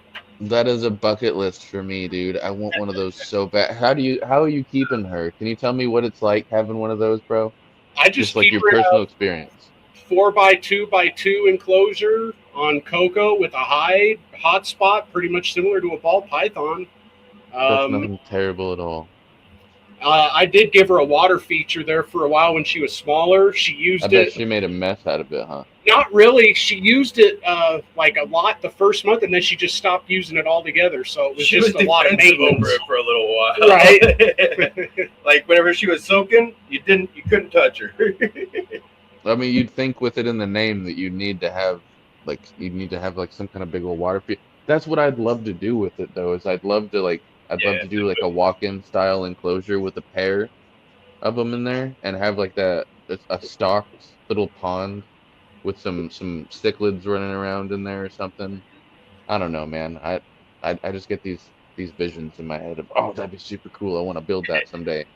Hell And yeah. for some reason, it's always those that or an anaconda. If I'm gonna build like a big walk-in enclosure with a big fish stocked water feature that filters and this, that, and the other, it's either anaconda or a pair of those. This would be easier to keep than an anaconda. Oh, 100%, without a doubt. And I definitely get a yellow. I would not get a green. I would get a male yellow, and I would be happy with that. I would Yellow not get anything. anacondas are beautiful. They are. Absolutely stunning. A friend of mine, she taught me how to. She's been training me on venomous handling with hooks and whatnot, how to do it all safely. She keeps a yellow anaconda. It's a yellow learning snake for sure. Yeah, oh my god! Like having a snake. It's 14 foot. Hers, I believe. It's a 14-footer. And man, having a snake that size in your hands, well, in your arms, really, because it's it's a 14-foot long snake. You really begin to respect those animals for what they are. And anytime like I get the ambitions of having a big snake like that, I just have to go over to my buddy Rachel's house and handle that big snake, and all those ambitions melt away. And it makes me appreciate my 5-foot long, female ball python. Because that's a lot of snake to handle. Right. Um, I mean, I was more used to like, we're in Colorado here, so the snakes that are around here are more like garter snakes, bull snakes, stuff like that. So to me, a ball python was a bigger snake. And then to actually be around big snakes was insane. It's a game changer, isn't it? When you see that first big, massive one up close. You ever seen a big king cobra up close? Oh, no. I haven't, but not. I'm talking something like 13 foot plus. On camera, yes. Personally, no. It's a game changer, bro. They growl at you. Imagine, They growl at you. I'm 6'2". That snake looked me in the eyes. That's crazy. I shit you not, dude. That's crazy. it reared up. I looked the snake in the eyes. Wow. And when you look at king cobra in the eyes, it's reared up, dude. It's just reared up and it's just looking at you. And they growl. They growl, bro. They growl at you. Yeah, like a dog. Sometimes, man, that's nuts. When it's happening in front of you. When it's happening in front of you, you feel it. You know how like when you're standing in front of like a truck engine, you don't just hear it, you feel it, Yeah. Like you feel the vibration. When you're standing in front of a big cobra, like you feel it, bro. You feel it when it's hissing at you. You're like, oh fuck. That's cool, man. Oh, it's such a primal feeling. That's the only way I can describe it. It's just Right. They demand respect. Like if there's anything that like you say that cliche term, it demands that fucking thing does. And if you do not respect it, it will kill you. It will look you in the eye before it kills you. Like those things they're a different ball game. I will happily observe animals like that from a distance, but I will never get into that ring, if you know what I'm saying. Exactly. I would love a cobra. But my stoner like reflexes say, "Fuck no, you would not." Yeah, yeah, I know what you mean, bro. I'm right there with you. Damn. But This week. yeah, I ain't that fast. smaller species of cobra, I might be able to deal with, but something that like can rear up and not even be using half its body length to rear up and look me in the eye. Right? No, I'm not gonna mess with something like that, bro. Mambas as well. It can jump that far that it's standing right now, Yeah, and it'll reach out and touch you. way quicker than I am. Like I'll stand 6-7 foot away, and I'll definitely admire the fuck out of it. Yep, I'll stand more than 6-7 foot away. They move quick too. Yeah, I'm not fast enough for hots. I agree with the chat. Yes, I'm not that fast. The people who keep mambas, those people blow my mind. The people that can keep mambas, those things, I'm pretty sure they're the fastest venomous snake in the world. I get nervous. Someone might correct me. People handle them like they're so fat and they're so big.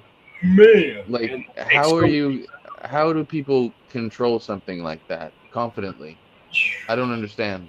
I have a hard enough time with diamondbacks. There is those people that just need to live on the edge, man, and I salute them, but I ain't one of them. Yeah, I feel you, bro. I feel you. And I'm using a big long hook too. I don't put hands on a snake. I'm using big long hooks. I wouldn't feel comfortable tailing a cobra. Like no. If it's like rule of thumb, if it's longer than my body, if it's longer than 6 feet 2 inches, I'm gonna let someone more experienced mess with that venomous snake. That's my rule of thumb. Man. If it is longer than I am tall, I'm gonna humbly decline. My rule of thumb is if it's venomous, I'll just let somebody else deal with it. Fair. That's fair too. Yeah. That's very true. I am just not fast enough. Like, I don't feel confident in reading the snake enough. Like, all of that. A lot of it has to do with species, like diamondback, like rattlesnakes in general. I'm pretty familiar with them, but if I was to get into a lapids, I would need lots of training to feel comfortable. Yeah. Like lots of training to feel comfortable. It's not the same thing, yeah. It's a different ball game, dude. Completely different ball game. There's Bubba again, dude. Stop walking on my toes. Nice. You have sharp claws, bro. Sharp claws. And that's the one thing that's the thing that breaks me from monitors. Like, I would love a monitor, but man, everybody with a monitor has bloody claw marks all over them. Yeah, you can't wear white t-shirts when you handle your animal. Right. No. I mean, you can trim their nails. There's even people that use those shavers that where instead of just clipping it, it just shaves it down, like blunts it instead of truly clipping it with nail clippers. It works pretty well. I mean, with this dude here, he's damaged the drywall of this place just with his claws. So I do got to keep on top of his claws, or else he'll be fucking this place up. Yeah. It's the claws monitors, man. Yeah, like look at this guy. Super dope, man. Like their hands. Right. What's going on over here? He's still got some of his dinner on his face from earlier, but messy boy. Hell yeah. Get out of here. Trim the claws with a Dremel. I've heard that too. Yeah. People can do that. Yeah, you just got to be real. You have to have a real tolerant animal, and you got to be knowing what you're doing.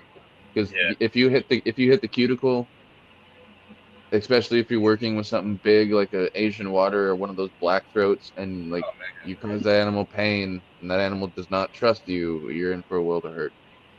Right. Tail for a world of bite, lacerations. I didn't see that, Mark. That's crazy. I mean, he's not huge by any means. Like Bubba's not huge, but even getting smacked by an animal this size, it doesn't feel good, dude. Dude, tail whips even from like a small iguana. Yeah, it doesn't feel good. Like you get smacked by something bigger than him, like some of those big black dragons. Yeah, it's gonna hurt. Like when I take this guy in to teach at classes, I tell kids all the time, this turns into a whip when he gets upset, Right. and it does not feel good. Like, No, it does not he's feel got an good. extension cord that he will whoop you with. Yes, yes. He has a built-in switch. Kids Uh-huh. don't know what that means anymore. Right. Kids do not know what that means anymore. Like a light switch? You mean like up and down and off and on? No. No, I can tell your mama does not beat you. Yes. figure it out. I can tell your mom does not beat you. Yeah. Turn your attitude on and off, but no, not that kind of switch. Oh man. Oh, fuck. Uh-oh. Sorry. I took you away there for a minute. I'm I back. thought something real bad. Yeah, I happened. thought I kicked him out there for a minute. She's such a chill snake, dude. She's been chilling with you this whole time. Yeah, right? Dude, she's Yeah. awesome. Like, my only quarrel with her was whenever she was very, very small. Fucking, she liked to crawl in between my dreadlocks and pull out fucking hair and shit. Oh, ow. Yeah. Oh, ow. Dude, when Bubba was a baby, he liked to used to get up into people's hairs. Yeah. But One of now my that favorite I things just when he was can't do small. that no more. She would try to burrow in the actual dreadlocks, though. Oh man, no. That I have sounds to just painful. lay there and let her do her thing until she was done. Oh no. Man, no, when Bubba was a baby, I used to wear hoodies in the wintertime. I mean, this was only one winter I could realistically do it. But when I used to socialize with him, I'd take him, I'd pick him up, and I'd put him in the hoodie. And I had longer hair back then than I do now, and he'd crawl up into my hair, and he'd just sit in my scalp, just warm up against my head. Right, And right. I'd walk to PetSmart like that. I'd walk into Walmart like that sometimes. He'd never move. He'd never do anything. I would walk into me and my buddy Carrot, my co-host I was telling you about. His he was in town one time because he lives in Minnesota now. So he was in town one time. I go to hang out with him, and we go meet up at this bar, and his mom's hanging out with us. His mom's really cool. We're all hanging out at this bar, and Bubba's in my collar. He's in my collar, and nobody notices until he wakes up and starts peeking his head out. And finally, the waitress notices and goes, What "What the the hell? fuck's going on over there?" I'm like, "Nothing to see here. Don't worry." Just a boy in his monitor. Just a boy in his monitor. Basically. It was fun. She's like, "Honestly, that's not the craziest thing I've seen." I'm like, "What?" She goes, "Yeah, people walk in here with a parrot sometimes." I go, "Oh, yeah, I guess that's a little weirder. I guess." Yeah. You know. You definitely can see some weird things in bars. That's for sure. Oh yeah.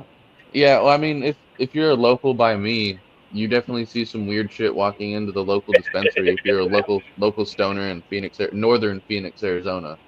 Hell And yeah. you frequent the same store that I frequent, you would definitely see some weird shit walk in there because I walk in there. Bubba, more often than not, Bubba walks into that store with me, and he's just there on my shoulder. Most of the staff know him by name at this point. Like, I'll walk in there and, "Oh, Bubba and Tristan are here."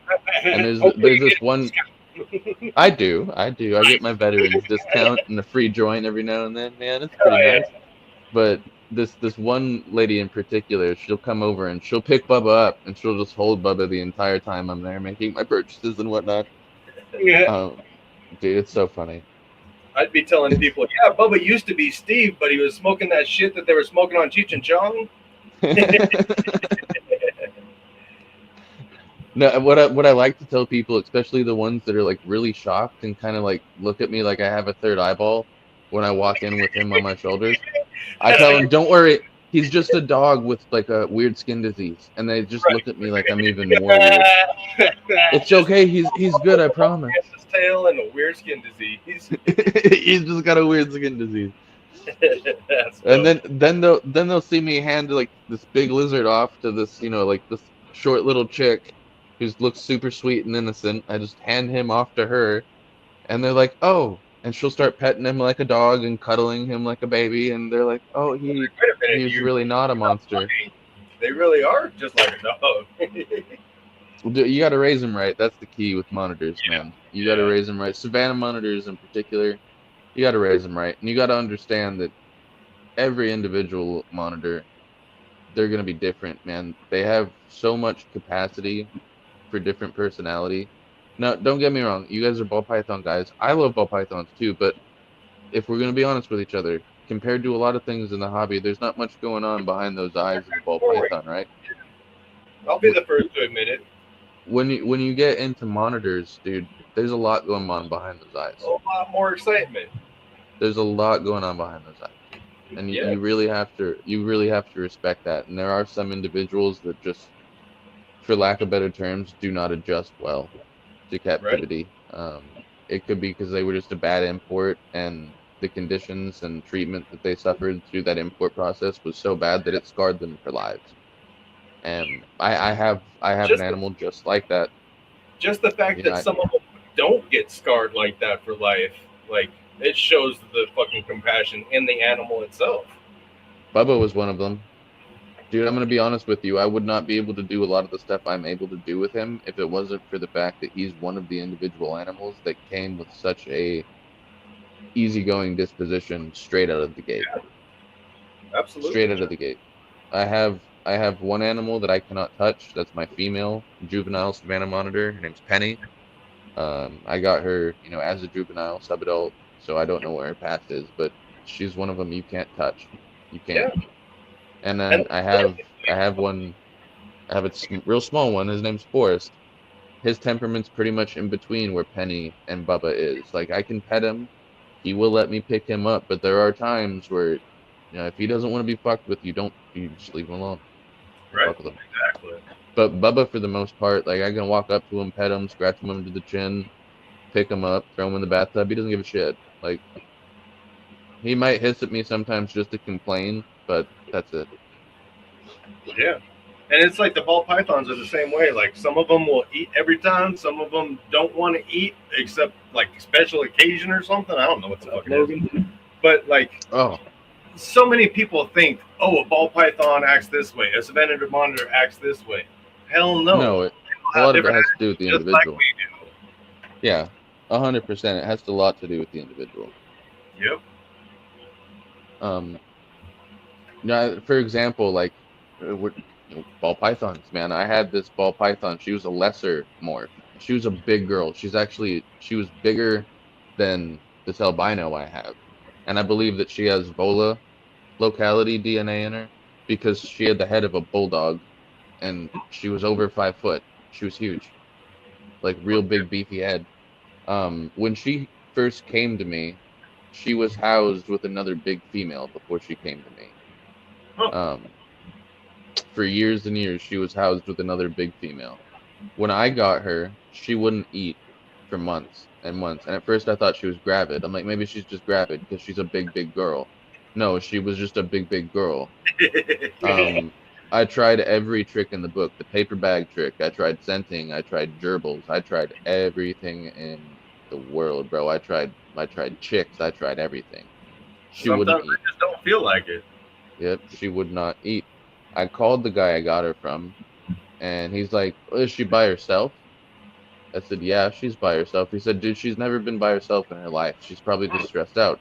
I go, what do you mean she's never been by herself in her life? I said, that snake's never been by herself in an enclosure her entire life until you got her. And I'm like, oh.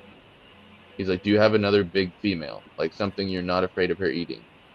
I go, yeah, I do. He goes, put her in there with her. Just observe and watch what happens, and then try to feed her. That's exactly what I did, and guess what she did? She ate 20 minutes after I introduced her to that female. So great.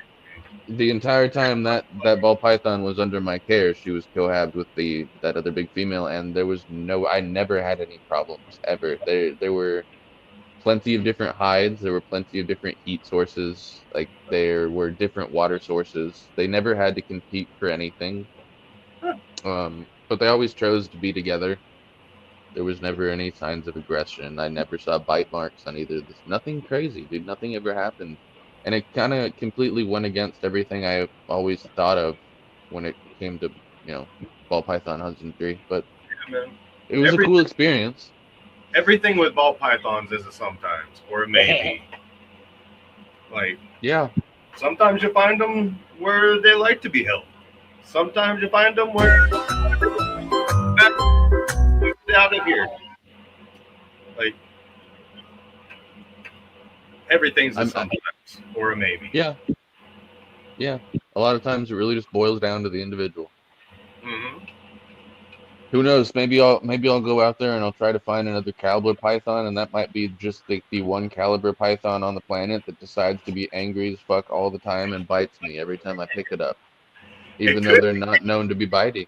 That's the one you named 50. Yeah, that's the one I'm gonna name 50. Yeah, that's a good one right there. That's a good idea, man. I'm gonna keep that in mind. He's named 50 caliber. I'll say maybe name the chill one 22. Right. That's pretty good. That's pretty good. I like that one. 22 and yeah, I'm gonna keep that one in the big book of names. That's for sure. There you go. Oh man, that's awesome. So do you guys do anything else besides ball pythons, water pythons? Is there any others like cool projects you guys are getting into? Ball pythons is the only thing we breed. I do have a pair of rats. We breed a shitload of rats. I do got a pair of MBKs I might breed eventually, but I don't know. And I got a black pine snake, but she's just a pet. The pine snakes are cool, man. Yeah, They are cool.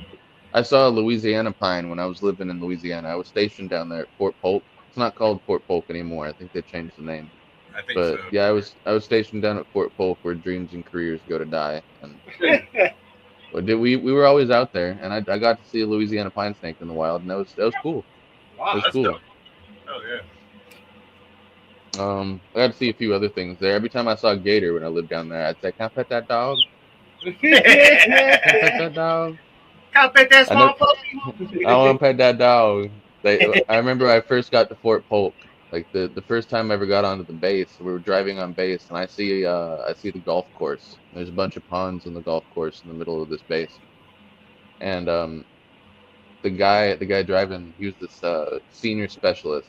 He turns around and he goes, "Now, if any of you idiots decide to get drunk, go swimming in there, be my guest, because Albert's in there, and Albert will bite your ass." I'm like, "What the fuck? What do you?" There was this rumor that there was this alligator named Albert that lived in the pond. I don't know. I never saw Albert, but you know, I wasn't gonna It put was- my foot in the water either, though. I didn't want to find out. No, I remember the first year I lived in Louisiana, bro. I was terrified to go near any body of water because I was a desert rat, bro. All my life, the worst thing that was ever gonna be in the water down here was, you know, like maybe a can, a broken piece of glass, or some crackhead pooped upstream and it split by you. Yeah, That's the there's worst I not had to worry about. in Colorado either, as far as Yeah. water animals. No, down in Louisiana, it's a different ball game, dude. I had to deal with like alligator snappers. It's a different ball game down there. Yeah, So- for sure, man. Water. I don't like the water snakes didn't bother me, dude. It was the alligator snappers. Ugh. Those scare me, dude. They're just living bear traps underwater. And there's people that noodle where those things live. Yeah, I know. I hung out with them. No, I'm not putting my hands there. No, I sat up with the cooler where the beers were while they did that. Yeah, no, I'm good. I said, I'll be happy to clean that catfish, but I'm not helping you catch it, bro. I know what lives in there. No. Eat all of that, but I ain't catching it. Not that way. I'll throw No. out a fucking chicken liver and I'll catch one. Yeah, well, I ain't using my fucking hand as bait. no, bro. I mean, Nuh-uh. there was an alligator gar in that water too. I remember the first alligator gar I saw. It wasn't even that big. It was a 4-footer. It was That's like a lot of it teeth. cut. It's a lot of teeth, bro. It was a 4-footer. It wasn't even that big. Like apparently there were people out there back in the day catching 14-footers. You ever watch River Monster? It was Jeremy Wade. Yeah. Yeah, he talked about like how big they used to get. And I've seen taxidermied specimens of like 12-footers, 10-footers. and those things look like goddamn dinosaurs, bro. Those old school black and white photos, man. Oh, The first one I saw out in the wild, dude, it was on a jug rig. They were jug fishing. They get the gallon jugs, right? And they tie a line to it, send them out. all of a sudden the jug just goes Boom! Yep, just gets dunked, and we're sitting on the shore drinking beers, and buddy goes, either that's a gator, a gar, or a big catfish. By the way that just went under. And I'm like, all right, I'm not going over there to find the fuck out. I'm not going. I'm like, you get in the kayak, you go. So he goes over there. Sure enough, it's a big old gar, and he's like, well, I'm not eating this. Damn it. He's like, I'm not eating this. It's too hard to scale. It's too hard to clean. I'm like, all right, dude. Yeah. Well, they're armored though, bro. It's not. They're Absolutely. crazy animals. Crazy. I'd love to keep one in a tank someday. If I had a big old like giant tank or a giant backyard pond, I'd love to have one of them one day. It'd be cool. That'd be real sick. But here, let me show you guys the tank real quick. If I don't fuck this up. Yeah. You guys ever seen an African ropefish before? Ropefish. Oh, whoa. I don't believe so. Oh, wow. Crazy. It looks like a snake underwater. Basically, they kind of look like tentacle snakes. If you were to take a tentacle snake and slap just a little pair of fins on the side of the head, that's what this would be. Okay, I'll do Fancy. robots Proxima. That's cool. I was hoping he would pop out. Usually he's hiding, but I'm glad I got the opportunity to show you guys him real quick. Hell yeah. They're cool, man. Some people call them reed fish, snake fish, but they're cool. They're not cheap. He's like the most expensive fish I've ever bought. He was like $55. They're not that cheap as far as fish go. I know there's much cheaper, much more expensive out there, but $55 for a fish, that's up there for me, dude. Yeah. Like, That's up there. the thing that got me started doing ball pythons was actually African cichlids. Really? Yeah, I wanted to learn more about genetics. So I kept looking up genetics, and every time I'd put in genetics in fucking YouTube, ball pythons. Every fucking time. So I started watching just to learn more about genetics, and I accidentally ended up falling in love with them. Got myself a fucking free rescue, and she started off this whole fucking shindig. Isn't it wild how that happens, man? Yeah, and How she's still it always happens. going nowhere. So you still got her? Mm-hmm. Like you mind if you pull her out? Let's see. Yeah.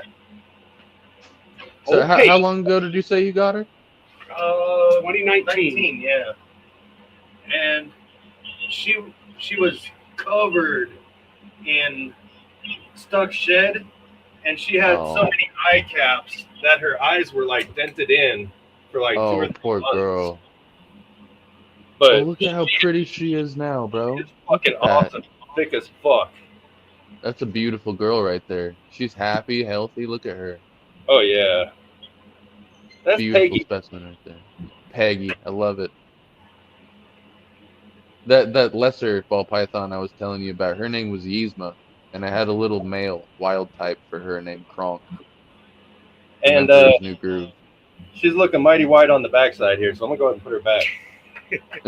She about ready to get you with that Right. spray. That's the only thing I worry about with ball pythons. I've never been pooped on by a ball python before. It's not great. No, it's not. It's not great. It's happened to my better half. It's happened to Miranda. It's happened to one of my kids, but I've yet to be pooped on by a ball python. I've been pooped on by monitors. I've been pooped on by bearded dragons. I've been pooped on by tortoises. Well, the real bummer milk part snakes. is that the poop is the nice part. All the liquid that comes out is the not nice part. Oh, yeah, especially when you're working with those big monitors, because then it's just a lot. Even Penny's maybe a foot and some change long, and the amount of liquid that little lizard can push out of that body, bruh. Why? Right. Why? How is there that much in there, dude? And the smell, man. Like, there's something about monitor poop smell, bro. It's just, at least with ball pythons, it's not that bad. Right. And it's Right. relatively easy to clean the vast majority of the time. When you get into monitors, if they're not one of the ones that like to poop in their water dish for you, oh god, oh god. I'm so happy that I'm so happy Bubba's potty trained, bro. He would not be a free roamer if he was not. Hell Let me tell you yeah. that right now. Okay. Yeah, that He's is not a potty nice trained. fact. Yeah. No. Especially after like a real heavy feeding of dubia roaches and his one occasional like chicken foot, or like sometimes he'll get like chicken pieces as treats every now and like once in a blue moon when the planets align. I'll Right. take pity on him and give him a piece of chicken foot or something like that I have in the freezer. But bro, one of the reasons I hate feeding him chicken's feet or liver or something like that is his poop after. It smells god awful, and I can smell it from 2 rooms away, bro. It's so bad. I'd say that's probably one of the worst things about reptiles is the poop. Yeah. They ain't got no way to clean it up, and they need it cleaned up. You just volunteered. I mean, that's keeping any animal, honestly. Like, my friends that keep horses, more power to them. You know, I grew up with horses. I grew up riding in rodeos. I grew up with people that kept horses. I've always been around horses. Never wanted one. You want to know why?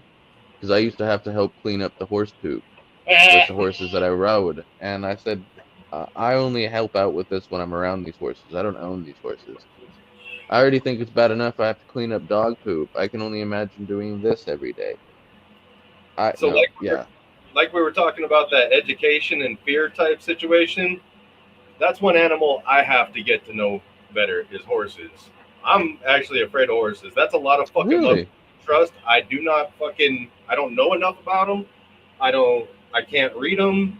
And that is a lot of fucking muscle. You can watch them motherfuckers just twitch. It is a lot of muscle. My sister used to live up in Estes Park, and she used to do trail rides up in Estes Park up in Colorado.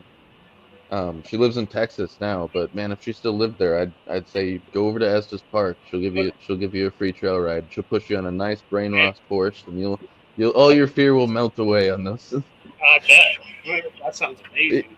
I learned how to ride when I was 4. So I never started with that fear, but I understand why you could feel that way about horses. Like you said, they're big animals with a lot of power. Muscular too. Yep. Just watching them twitch flies off and the fucking muscles. Like, holy shit. Getting smacked. That's another thing you don't want to get smacked with a tail, like smacked by their tail. I know it looks all flowy, and you don't want to get smacked by that tail. You do not want to get swatted with that, especially in the face, because that's happened to me before, and it fucking hurts. Yeah, I'm good. I will admire a horse from far away too. I'm all right. No, I love horses though. Like I said, man, it's just something you got to understand. Now, to caveat that, I'd love to understand a great white all day long, but am I going to get in the water with it? No. No. I can't swim. Will I ride? Will I get on horseback? Like, will I saddle up a horse and go for a ride? Yeah, I'll do that. But will I get into the water with a great white? No. Now, granted, a horse probably isn't going to run after me and try to eat me, but still, I don't want to find out. You'll have some of the more playful ones, like especially the ones that have been like raised by people all their lives. They'll play, like they will try to play with you sometimes, and if you run from them, they'll chase you down, which is kind of funny. There are some. My pants, man. If you didn't know what was going on, like if you didn't know they were just playing, it will scare the shit out of you. Yeah, it can be scary. Yeah, it's that whole thing. Like I just don't know enough about them. Horses are stubborn. But they are stubborn. They're stubborn as shit. Just like monitor lizards and cats. But you just got to speak their language. You got to figure them out. And I'm stubborn too, which is the reason I probably haven't been around a lot of horses. I mean, dude, my sister is one of the most stubborn women I've ever met. But when you put her in front of a horse, like she becomes a wizard. Like, dude, her and horses just have this connection that I will never understand. And I mean, I'm an animal keeper myself. I'm a reptile keeper myself. I believe that I have a really strong connection with my monitor Bubba. But when you see someone like my sister work with a horse, man, like, she is a gift, dude. There's definitely worse people out there for sure. Like, I've seen it too, where they just totally connect with that animal. Oh yeah, 100%. There's a true bond there. A true bond. Look who's back, walking across my toes. Yeah. Hey, big boy. So I'll give you guys a quick point rundown. We got J&S Exotics in the lead with 15 points. Texoma behind him with 13. Socios in third with 12. And it looks like Jamie Lasaw with 7 is in fourth. Hell yeah. And once again, thank you everybody for being here today. We appreciate you. Oh, unlocked, you're in 6th, so you're in 5th place now. Where are you going, Super Chief? Yeah, like I actually went on a trail ride once, and like the whole time I was just very uncomfortable. Like, all right, this can be done at any moment, and I'm more than all right with that. Yeah, dude, it definitely takes some getting used to, because if it's not something you've done for a long time and you're not real confident, you're really putting all your faith in this animal that's sitting underneath you to not buck you off, or I ain't gonna have no motherfucker riding me, I'll tell you that much. Like, I don't understand that whole, like, how and why do they even let people on their fucking back? Like, I don't understand the psychology of it. I couldn't explain that to you, dude. I mean, how and why do monitor lizards that have been around on this planet for millions and millions of years and have evolved to, quite frankly, be vicious, can they be tamed down to where I can sit and, pet them just like I was doing with Bubba 2 seconds ago? I don't understand it. I mean, I feel like there's some common ground there, I suppose. It's just a much bigger scale. That's the scary part. Yeah, the scale. I have to fight off a horse, I'm losing. That's all there is to it. I've seen bro, trample shit. Like, I'm done. Yeah, dude. But you got to think about those people that keep big croc monitors, big black dragons. Either, man. Like, same boat, I suppose. Yeah. Instead of hooves, it's massive claws. And I don't know if you've ever seen the skull of a crocodile monitor compared to a Komodo, but the skull of the crocodile monitor is much more intimidating. Those teeth are nuts, bro. You ever seen one? Yeah, some of the lacerations that people end up with from crocodile monitors, like, oh my god. Like tendon, like messed up tendons, torn, like all kinds of messed up. So that's a life-changing bite, bro. Right on open. Yep, life-changing bite. Nerve damage, like the works. All kinds of craziness. Ooh, I'm I would not want to take. Yeah, that's another one I wouldn't want to take a tag from. I've always, for a little bit there, I considered adding an emerald to the collection, like the educational collection. And then I sat there and I thought about it, and I was like, they're already spicy enough. It'd be kind of a bitch to transport from, my place to wherever I'm going to be teaching. And if that thing happens to bite me or a kid, God forbid. Man. That's not something, yeah. Or something, like, it's not doing the purpose you're there for. Exactly. So I thought to myself, like, maybe that's not the best in-person educational animal for the collection. So and I don't think I'll ever get into one of those. That would be totally fine with it, but yeah, it would have to be like I said, one of those individuals. Exactly. Exactly. Like I'd have to find something that is acting like that water python right there. right. A true diamond in the rough. Yeah, she's awesome, man. Yeah, I got lucky because I remember seeing videos when I first got her, and most videos of these things, they're really flighty and they don't want to really be handled. Like, and then like got a hold of the person who he got it from. He's like, "Oh, you're gonna fall in love with her." And sure as shit, man. She's been fucking awesome. Yeah, I've thought of doing hybrids with her, but I almost want to just get another male Australian and just maybe breed some Australians, because I've had a lot of people that are interested, that seem like they're interested in them. So she's a great. You're talking to somebody right here, my guy. I'm interested. Like, hey, down the road, bro. Like, if you want to do some horse trading, as they say, you hit me up. Oh, I'm all about it. You hit me up. All about it. Because I might have something cool that you might want. So you never know. Right. Hell yeah. You never know. Come get yourself one of these turd snakes or legless lizards. Let's make it happen. The double-headed turd snake. I just get so excited talking about that thing to people, bro. She's awesome.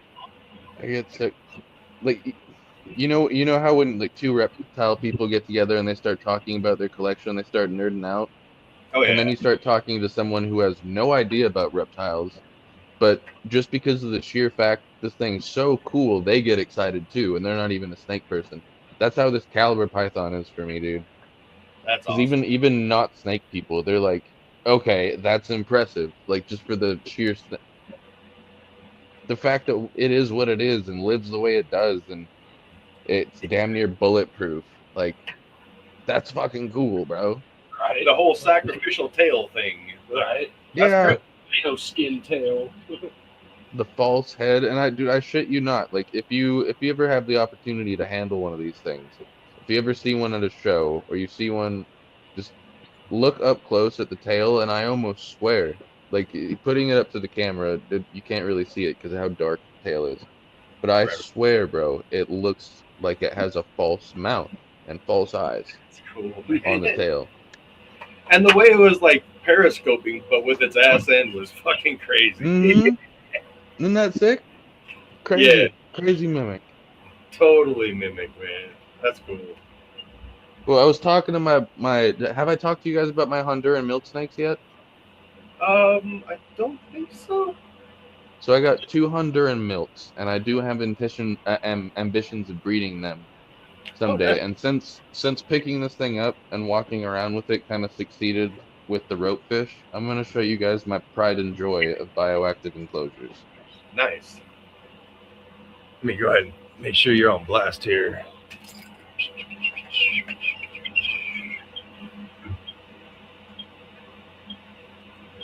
Wow. Oh, wow. Yeah, bro. This is my pride and joy. This is the most beautiful enclosure I've ever put together. All the other pretty ones, my better half did. But there's no fake plants in there. Everything's real, live moss, like it.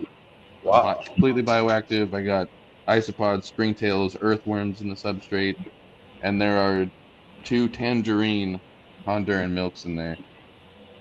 That's cool, man. Usually, a lot of the times whenever you hear somebody say that they have a bioactive, and it's dirt with a couple pothos and like 5 roly-polies. No, bro. When I say I go bioactive, I go balls to the walls. Awesome. That's awesome. I don't half-ass my bioactives. That's my bioactive polarium.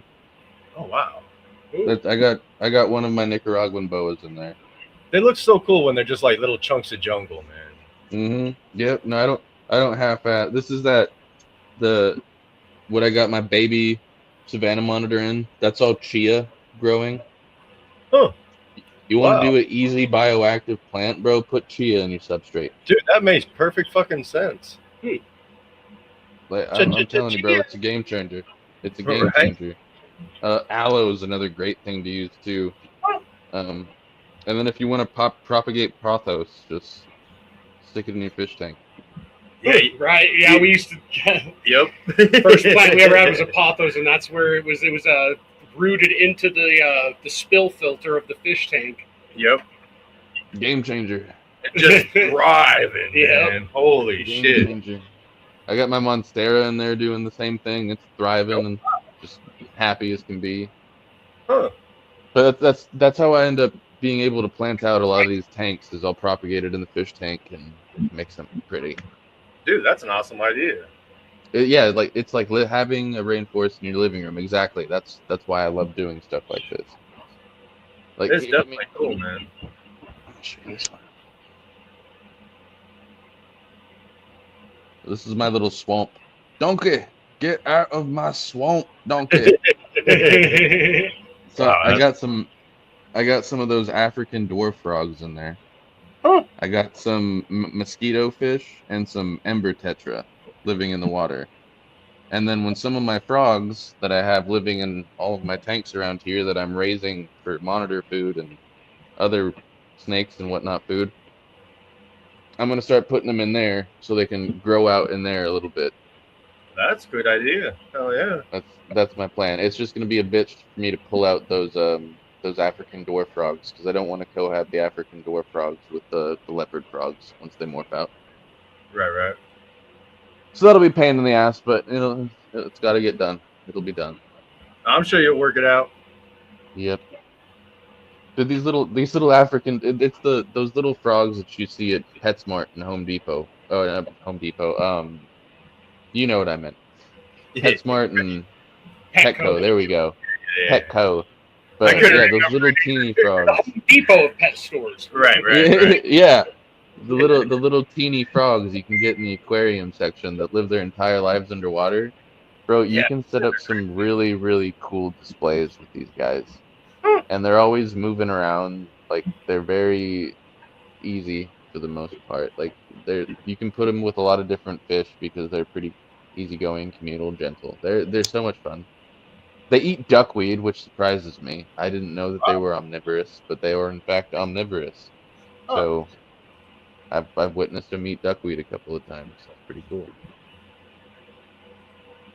Crazy. Pretty cool indeed. They definitely they help it from getting too crazy. I don't have to scoop out duckweed all the time and get rid of it. But I don't mind having a shit ton of duckweed because I also raise isopods and I sell isopods and it helps me supplement my income so I can keep this hobby going and I'm not sleeping on the couch for spending too much and not having enough money for rent. You know what I'm saying?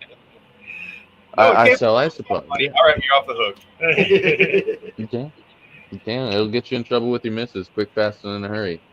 Right. Quick, fast, and in a hurry. So yeah, I sell these isopods to keep some money flowing, and dude, that's a lifesaver. That's a lifesaver. Yeah. Is that something you sell more of locally, or do you ship a lot of those out? I mean, I will. I will if they want enough of them, I'll ship them out. Or if it's a friend or someone that's just really looking to find a hobby, I'll ship them out. I'm always happy to trade like bulk orders of dubias because I have dubias by the hundreds. I have 3 Savannah monitors, so I have to breed dubias. If anybody wants to do bulk orders of dubias for trades for snakes, or if they got rats they want to send me frozen, I'll take them.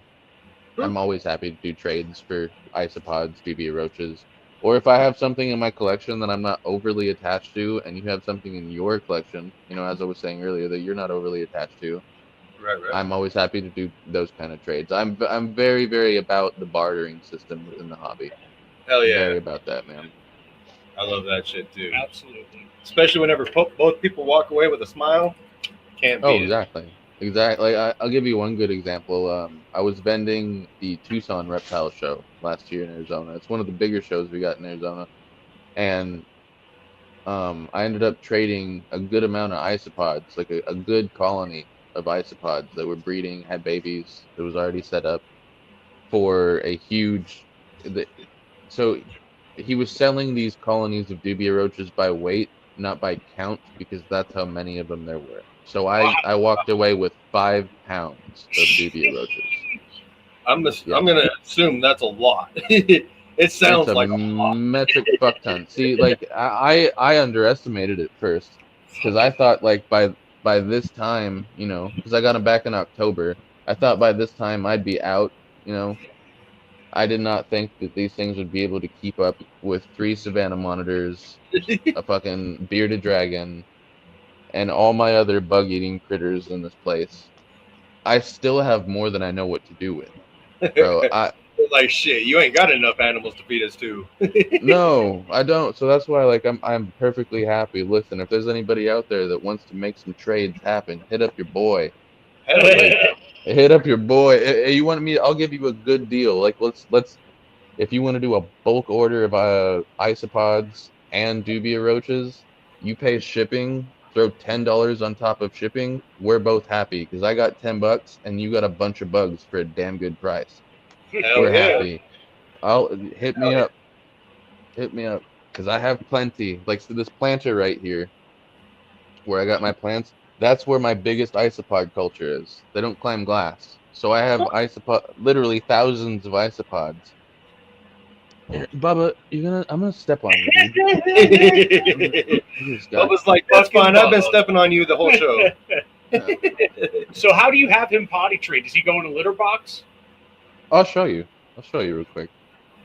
Sorry, I didn't mean to change the subject or pull you off. No, you're good. No, that's a good question. It's not something I'd usually talk about much, but this big old this big old black box right here. This is his enclosure, but as you can see, no glass. Right?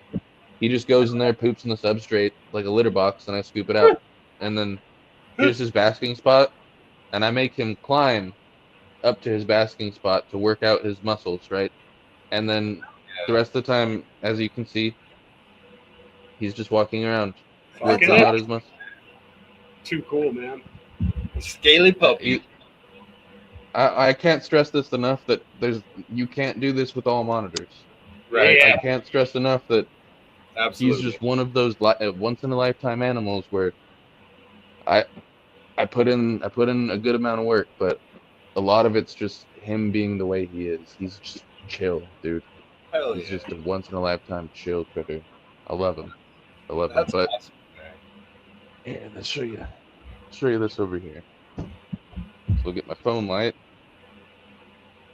You guys might be able to see all the isopods in there, maybe, kinda, sorta. Can you see them? Not as of yet. My eyes haven't trained on them yet I either. see the alocasia. I got a lot of crazy. I got a lot of eyes. I'll send you guys videos later because that one might be harder to see. But there's thousands of them in there. Damn. They eat coffee grounds. They eat duckweed from these tanks. Wow. They eat carrots. They eat all kinds of stuff. Like I make sure that I gut load them well because I do take some of these isopods and I throw them in my tanks, and my leopard geckos will eat them. My baby Savannah monitor eats them.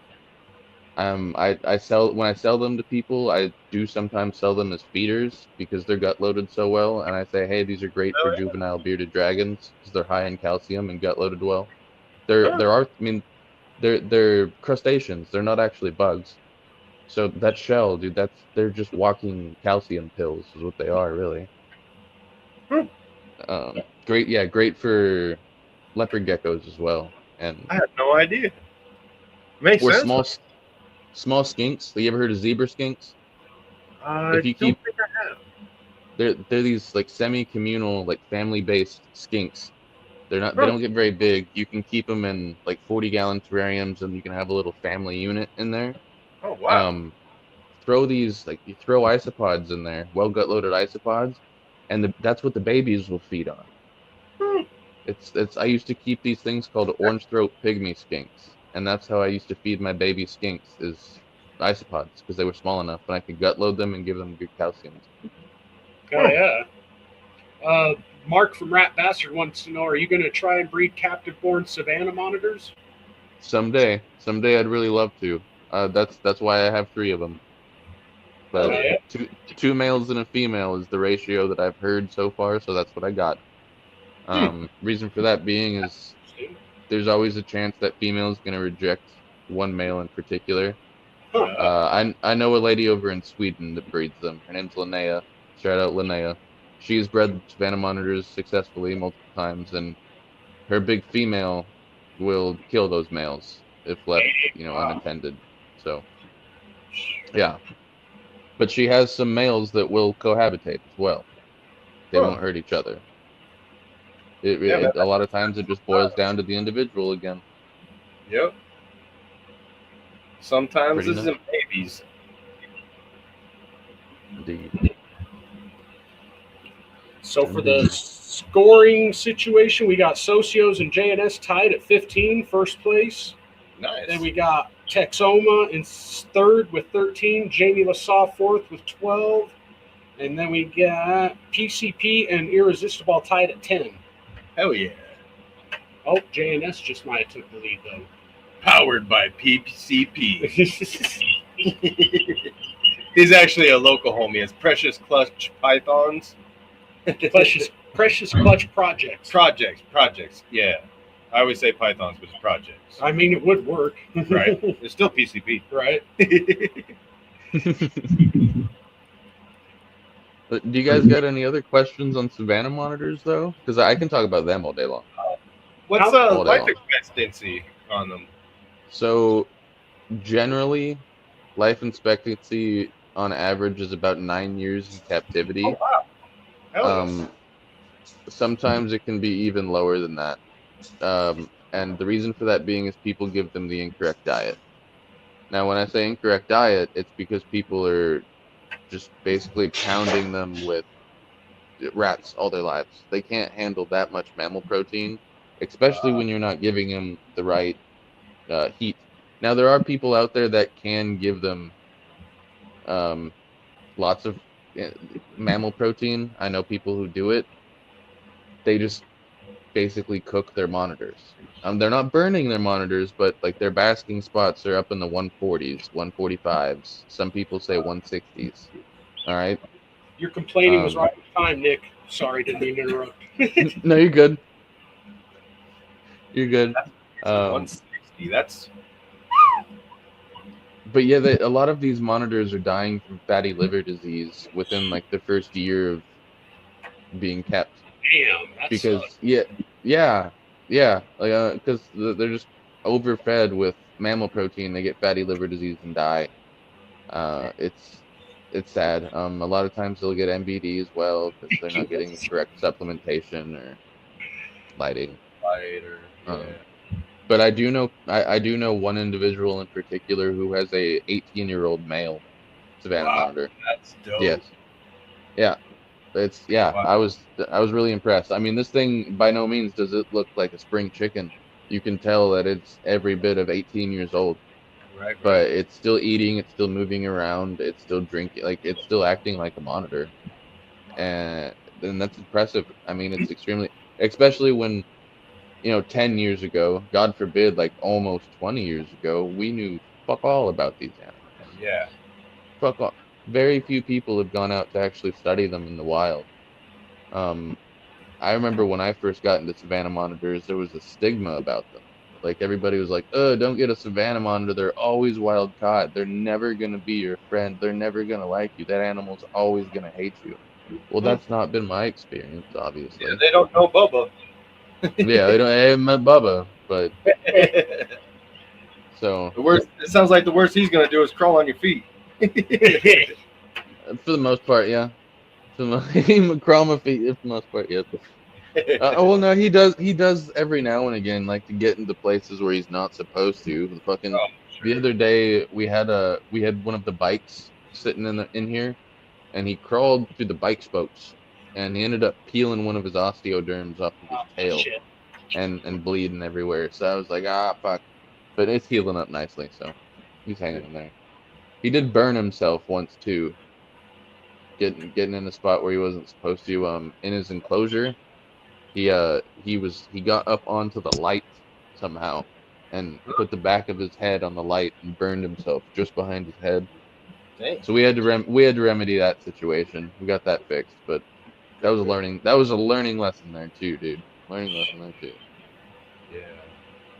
But I didn't know it at the time, but he just was not getting enough heat. And once I realized he wasn't getting enough heat, and that's why he wanted to get up onto that light bulb to get closer to the heat source, that's when I realized, okay, now I know what needs to be fixed. I fixed it. All is good now. Hell yeah. And I love how you're willing to listen to your animals, man. Yeah. A lot of people are like, no, my animal needs to do what I want. Like, that ain't the way it works. You can't do that with these things, dude. They're not dogs. And even then, like, sometimes it doesn't even work with dogs. Exactly. These animals work on a different scale or a different level than that. And when you're trying to, especially monitors, when you're trying to build a relationship with a monitor, you cannot force, anything, because they will build up a resentment. They It will has build to up. be You cannot. Yep. It has to be a mutual respect. You have to respect that animal, and if it's telling you, "Hey, I do not want to interact anymore," then Listen, leave it alone. Leave it right? alone. Because if you don't, and you continue that behavior, you continue ignoring all the signs that the animal's telling you, "Hey, I'm stressed. Leave me alone." That resentment's gonna build, and someone's gonna get hurt. So, like, and God forbid, like, someone getting hurt they end up going to the hospital. Yeah. Let's say you're working with an Asian water or a big black throat or a croc monitor, and you don't treat that animal right. You have a guest come over, and that guest gets bit by your animal. Well, guess who loses the most in that situation? The First off, the monitor. croc monitor. Yeah. Yeah, the monitor, because it's getting sent to the pound, and they're putting a bolt gun to its head. Right. Yeah. Like that animal's done. And now you're on the hook for medical bills. Yep. And they're probably going to hand you a bill for euthanizing your animal too. Oh yeah. You're welcome. Free. So it's always something, and I will tell the same exact thing I just said to a dog owner. If you do not raise your animal the right way, and someone comes over and that dog bites and hurts someone, guess who goes to the pound and gets euthanized? The dog. Yeah, exactly. Because that person didn't take the time and effort to train that animal. And now someone's suffering and in pain, and your animal is dead. That is a lose-lose for everyone involved, bro. Everyone. Absolutely. Because I don't know anybody that wants their dog put down either. Like, No, bro. lose. If any of my animals were put down in those circumstances, I'd be devastated. I'd be sad that the person got bit. I'd be pissed like a motherfucker myself. Yep. But if we're gonna be truthful, if we're gonna be honest, if someone comes over to your collection and that person gets bit, there are some really good odds that you did something wrong, or the person that was a guest did not listen to you and they did something wrong. Right. Very rarely is it the animal's fault. Their instinct, man. Yep.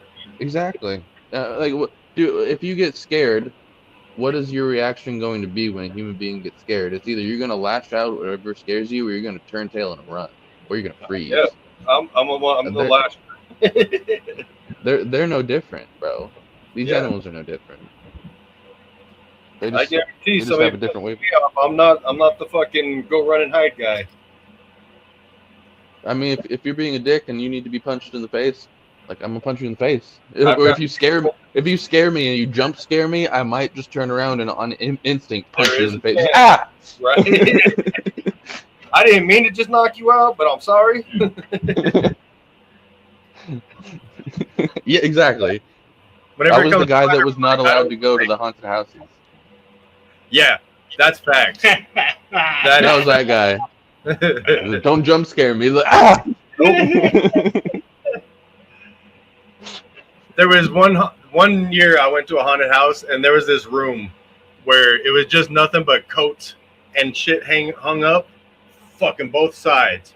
I just yelled at the top of my lungs, "I do not advise jump scaring me." and right through, fucking nobody had a problem with it. But at the end, I got called a pussy, and I was all right with that. I was all right with that.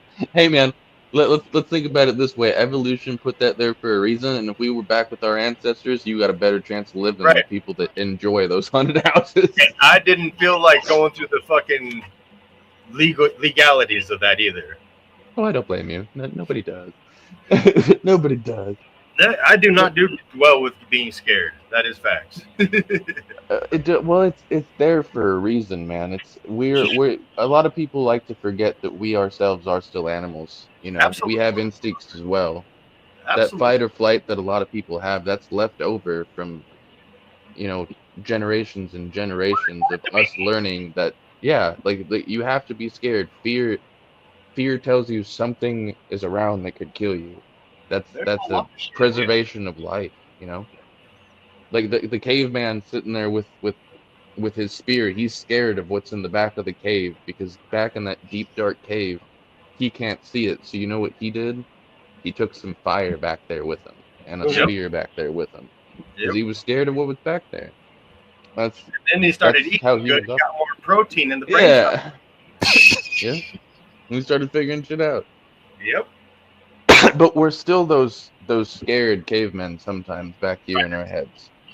I mean, any human being besides some of the crazy few, let's say you slap that person in front of a great white shark in its natural habitat, name one human on this planet that's not going to get scared. Right. Name one. I would love to meet that person. I don't think I would. Yeah, actually, good point. Yeah. Good point.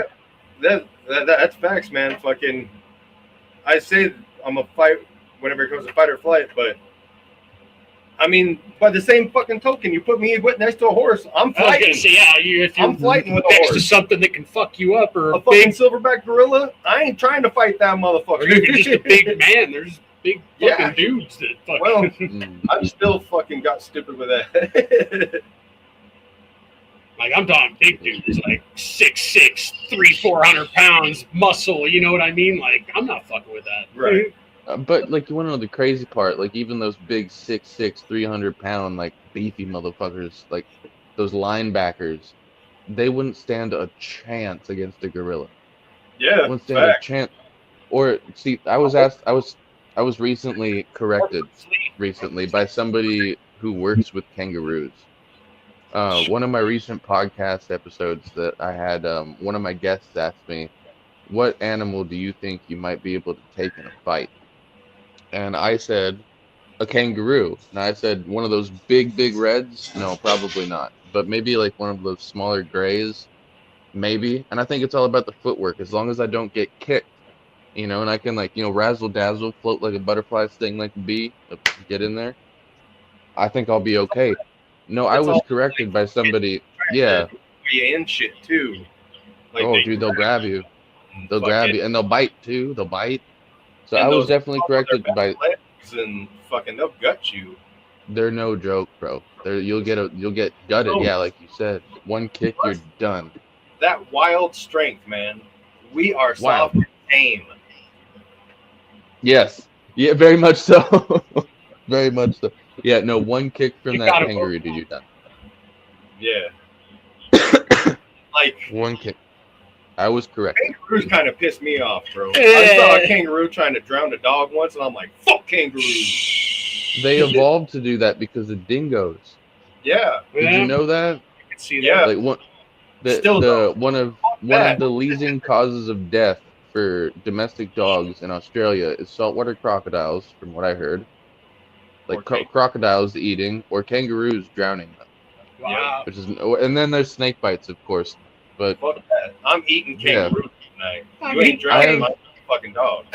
I've tried kangaroo burger. Did you hear the rumor once? There was a rumor out there once that McDonald's used to get kangaroo meat from Australia, and that was in their burgers. That's why they were so cheap. I fucking went to a couple of schools where there was fucking mad propaganda that we were eating kangaroo. Oh, God, I believe it. That's wild. Well, fellas, I hate to say it, but I got to make some gumbo. And hey, no worries, bud. We appreciate I got to you. start getting after it. Here, let me Gumbo? put this, I got to get your address. I got you, brother. I cooked me some mean gumbo. I lived in Louisiana long enough. I know how to make some gumbo. Hell yeah, man. Oh, yeah. I haven't had a good gumbo. Believe it or not, there's not a lot of gumbo spots in Colorado. I believe it. Period, really. There's like nothing. Right. Y'all don't even got good Mexican food up there. I can't survive. You might we got good Mexican food, but that's my opinion, and it's different. It's not street most tacos people's type Mexican shit, but there is food, street yeah. taco type shit here There too. is some of that, yeah. But we I have got like fresh over the border. chili based. What's that? So I got that fresh over the border Mexican food. That's what I got. Nice. Oh yeah, that's what's up. Yeah, we got the Americanized. Yeah, we Colorado. got green chili, and yeah, I know what you're saying. It's fucking delicious, but it ain't Mexican food. It's different kind of Mexican. No, I'm just kidding. It's color Mexican. I'm just kidding. It's Güero Mexican. Yeah.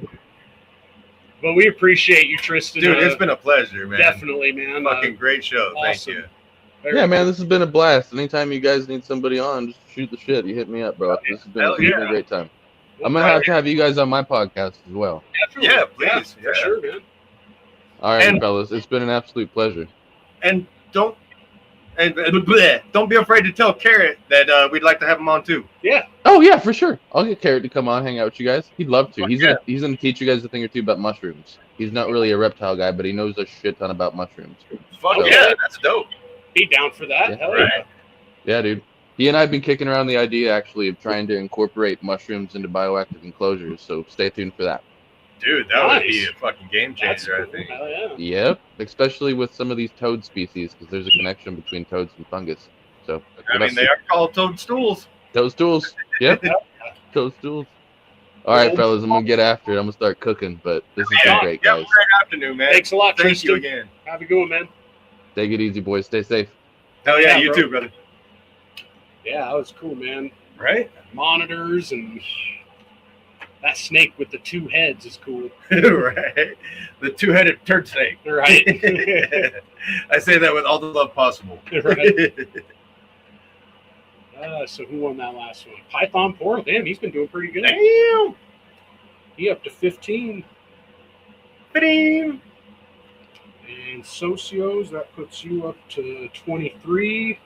Tied for the lead with J&S. You guys both got 23. And then Hell Celtic up to 4. Sorry, but I'm hoping for ties. We got J&S and Socios tied at 23, and then we got, looks like Python Portal is next with 15, and then a three-way tie at 13 with Morphforge, Texoma, and Unlocked, and then Jamie Lasaw behind them with 12, so definitely a close one. Right? How much was the most points? 23, Yeah. and then 15 right behind them, Python Portal. We got There's 3 races left, I think.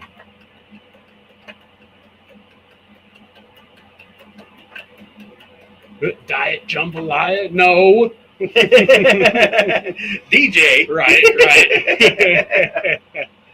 Man, that's kind of fucked up. Diet jambalaya, you know, something with no flavor. I was like, damn. Shit. Hey, Morphforge. Oh shit, Morphforge had 13. I don't know if I mentioned them. They snuck by me, but they got 18 now. No shit. Hell yeah. So they're actually in second. Or third, rather, because there's a tie for first. Yeah. Oh, but Python Portal, that's 3 more for you. You tied now with fucking Morphforge. Damn. And C-Dub, that put you on the board with 2. I thought it was going to be another tie. I was going to be like, fuck yeah. I think we got 2 races left. And if you're all in here, please stick around so I know what prizes you want. Yes.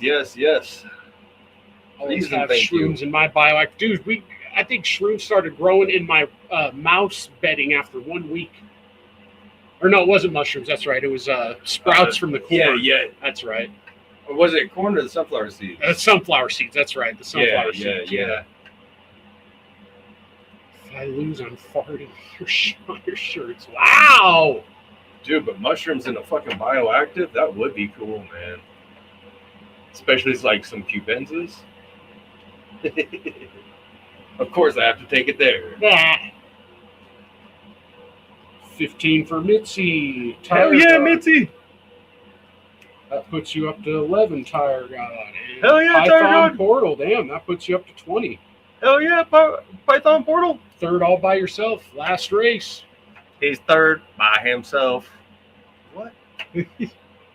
I talk to myself because there is no one to talk Right here, to. you get last. Yeah, if you're not here to collect your stuff, then you get assigned some stuff. Yeah, I haven't watched Ants Canada in a minute. I'll have to check it out. He's doing termite shrooms in his, apparently. Really? Huh. Yeah, I used to watch that guy a lot, and I kind of stopped ever since he did like the fucking 3 huge ass enclosures. I'm like, that's too much. It's too much. All right, Texoma wound up with 18. Like, that guy literally has chunks of jungle. Celtic 7. Mitzi, that gave you 17. So you're up in there. Hell yeah. So we got a tie for first with Socios and JNS. We need to run a tiebreaker with them. So Socios, JNS, if you're in here, stay tuned. Gotta get you guys in here. Socios, JNS. Socios. 2 Pineapple Express members. Hell yeah.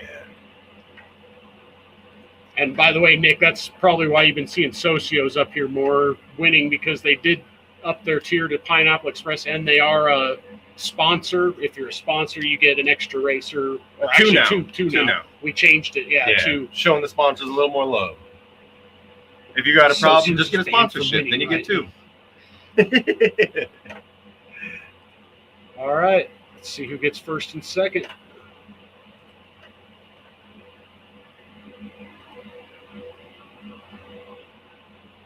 And like with Nick, like he might not be producing a lot of animals, but if he wanted to fucking put up like $100 for like the fucking other stuff that he does, For like Forever Kennedy or something. If Yeah. you wanted, that's up to you. He's all, can't afford. totally understandable. I was just throwing you out there as an Yep, example. Absolutely. All right, JNS, you got first. I'm assuming you want the F&A, but let me know if I'm wrong. What's all the prizes this week? We got, I think F&A actually is the top prize this week, because I did but I did more $50 prizes this week. But Nice, there's nice. 75 F&A. Yeah, he did say F&A. So that one's gone. And then we got 50 to Locked and Loaded, 50 to D's Balls and Exotics, 50 to Texoma, 25 to Celtic, 25 to Vision, still got 25 to F&A, and then the $10 Morphforge coin. Hell yeah. Hell yeah. Yeah, just let me know, Nick. It can be down the line. It can just be, Right. whenever you're feeling like it. Exactly. Socios. So what do you want, Socios? Everything is available except the 75 F&A credit. Oh, do you want the 25 F&A? Oh, never mind. That's James. Never mind. So Socios, whichever one you want, let me know. Jordan. And then we're going to go ahead and run a tiebreaker for, I think we got a tiebreaker we got to run for third. We got Morphforge, Texoma. I think that's it. I thought there was 3. There's 3 tied for the other one. with, Gotcha. Or there was anyway. Yeah, things have probably changed, All actually. right, let's see. 18. And then we got Mitzi with 17. It looks like Mitzi might not have to face off with anyone. So, yeah, I think we just have Texoma. Oh, shit. I'm almost going past Python Portal. I'm sorry. Okay, so Python Portal had 20 points, so he actually gets third all to himself. Gotcha. So, Will, Python Portal. I need to know what you want, but first I need to know what Jordan. I'll take Locked and Loaded. Okay, we got you. Hell yeah. All right, so Python Portal Will, all the prizes are available except for the 75 F&A and the 50 Locked and Loaded. Which do you want? Let us know, man.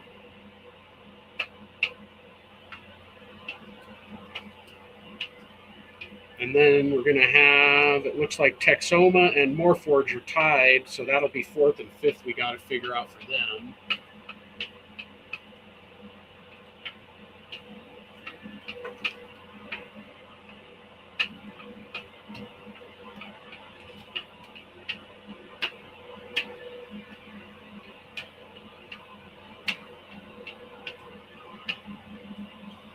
Oh, shit, I never checked that whole time. Make sure that there was nobody that needed to be It turned was blue. Mike Snyder was the only one, and I got him. Okay. That'll happen with good conversation. Right?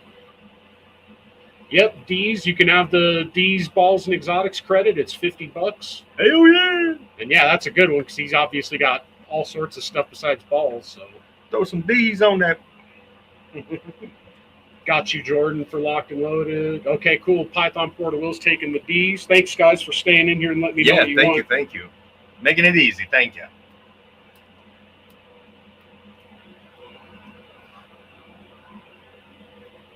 Okay, we got Texoma, got the 4th. I know she's not in here, and she's probably not going to want her. She's not going to want Celtic. I'll give her the F&A. Sounds good. I think that she was also another F&A stacker. Right. All right, so she got 4th, and 25 F&A. 5th then is Morphforge. I don't think they're in here either, so I'll just give them the other. Is there a $50 left? Texoma. I'll give them the 50 Texoma. I would say probably not the Forge coin. Right. Even though they did win the Morphforge coin a couple weeks ago, but I'm sure they probably do get it here and there. Right. And actually, that's just money they can take back out or keep in and give away. Like it's basically just us giving them $5. basically. So let's see. Morphforge, I'll give them the 50 to Texoma. So we got. Let's see, 1, 2, 3, 4, 5. So we got 25 to Celtic, 25 to Vision Quest, and $10 Morphforge coin. And let's see, 6th place is Mitzi, all by yourself. So Mitzi, what do you want? Hopefully you're still in here. We got both 25s available and the $10 Morphforge coin. And let me see, I can see real quick. You do have, let's see, you got Texoma.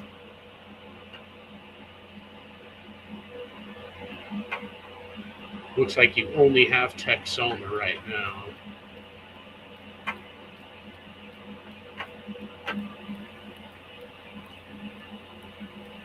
So, yeah, Mitzi, if you're in here, which $25 prize do you want? If I don't hear from you, I'll probably give you just Celtic.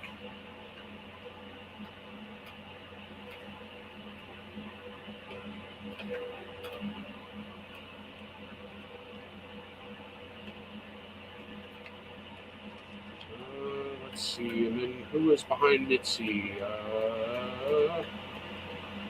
Unlocked with 13, maybe? Damn, Nick might have got lucky. Are you still in here, Nick?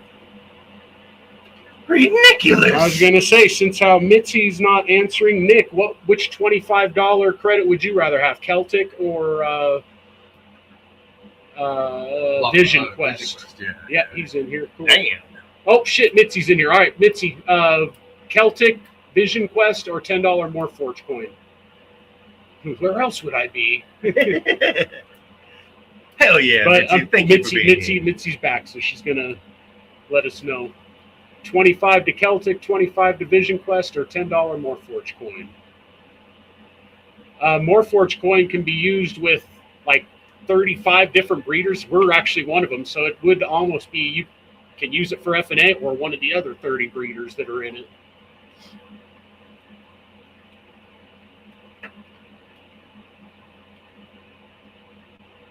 And Mitzi, I already checked. You don't have any credit with Vision Quest or Celtic. So you want Vision. All right. We got you for Vision. So I'm assuming unlocked. Do you want the 25 to Celtic, or do you want the $10 Morphforge coin? Oh, you want the Morphforge coin. All right. Probably mostly just because he wants to try to stack as much F&A as he can. So that means, let's see. I think Jamie Lasaw then was the one that will get the coin? The 25 Celtic. Oh, gotcha. Let me see her. 5th. Mitzi was 6th. She took Vision Quest. And then we have Nick unlocked, took 7th. And he took the $10 MF. And then we got, Jamie Lasaw with 12, so you get the 25 to Celtic. Right on. And whenever you deal with Celtic, don't you be flirting with my little Juicy G there. You know it. I need your snake in my hand. You're disgusting, Nick. Fucking Nick. Nick's man. fucked. And that's why I love Nick. Right. Because Nick is fucked. Not really, Nick. You're awesome. Yeah, I second what Jordan says. Everyone have a great week. Hope to see everyone next Sunday. Oh, yeah. I don't have the lineup with me. I think we got Kevin Arbogast coming on next Sunday. We're going to be trying to get some unique breeders on. And Kyle, if not, you guys get a cool surprise. Yep, Kyle Markham sending some people our way. So Thank you, Kyle. appreciate that. And yeah, appreciate all of you guys tuning in. We will see you guys next week. Oh, yeah. Later on.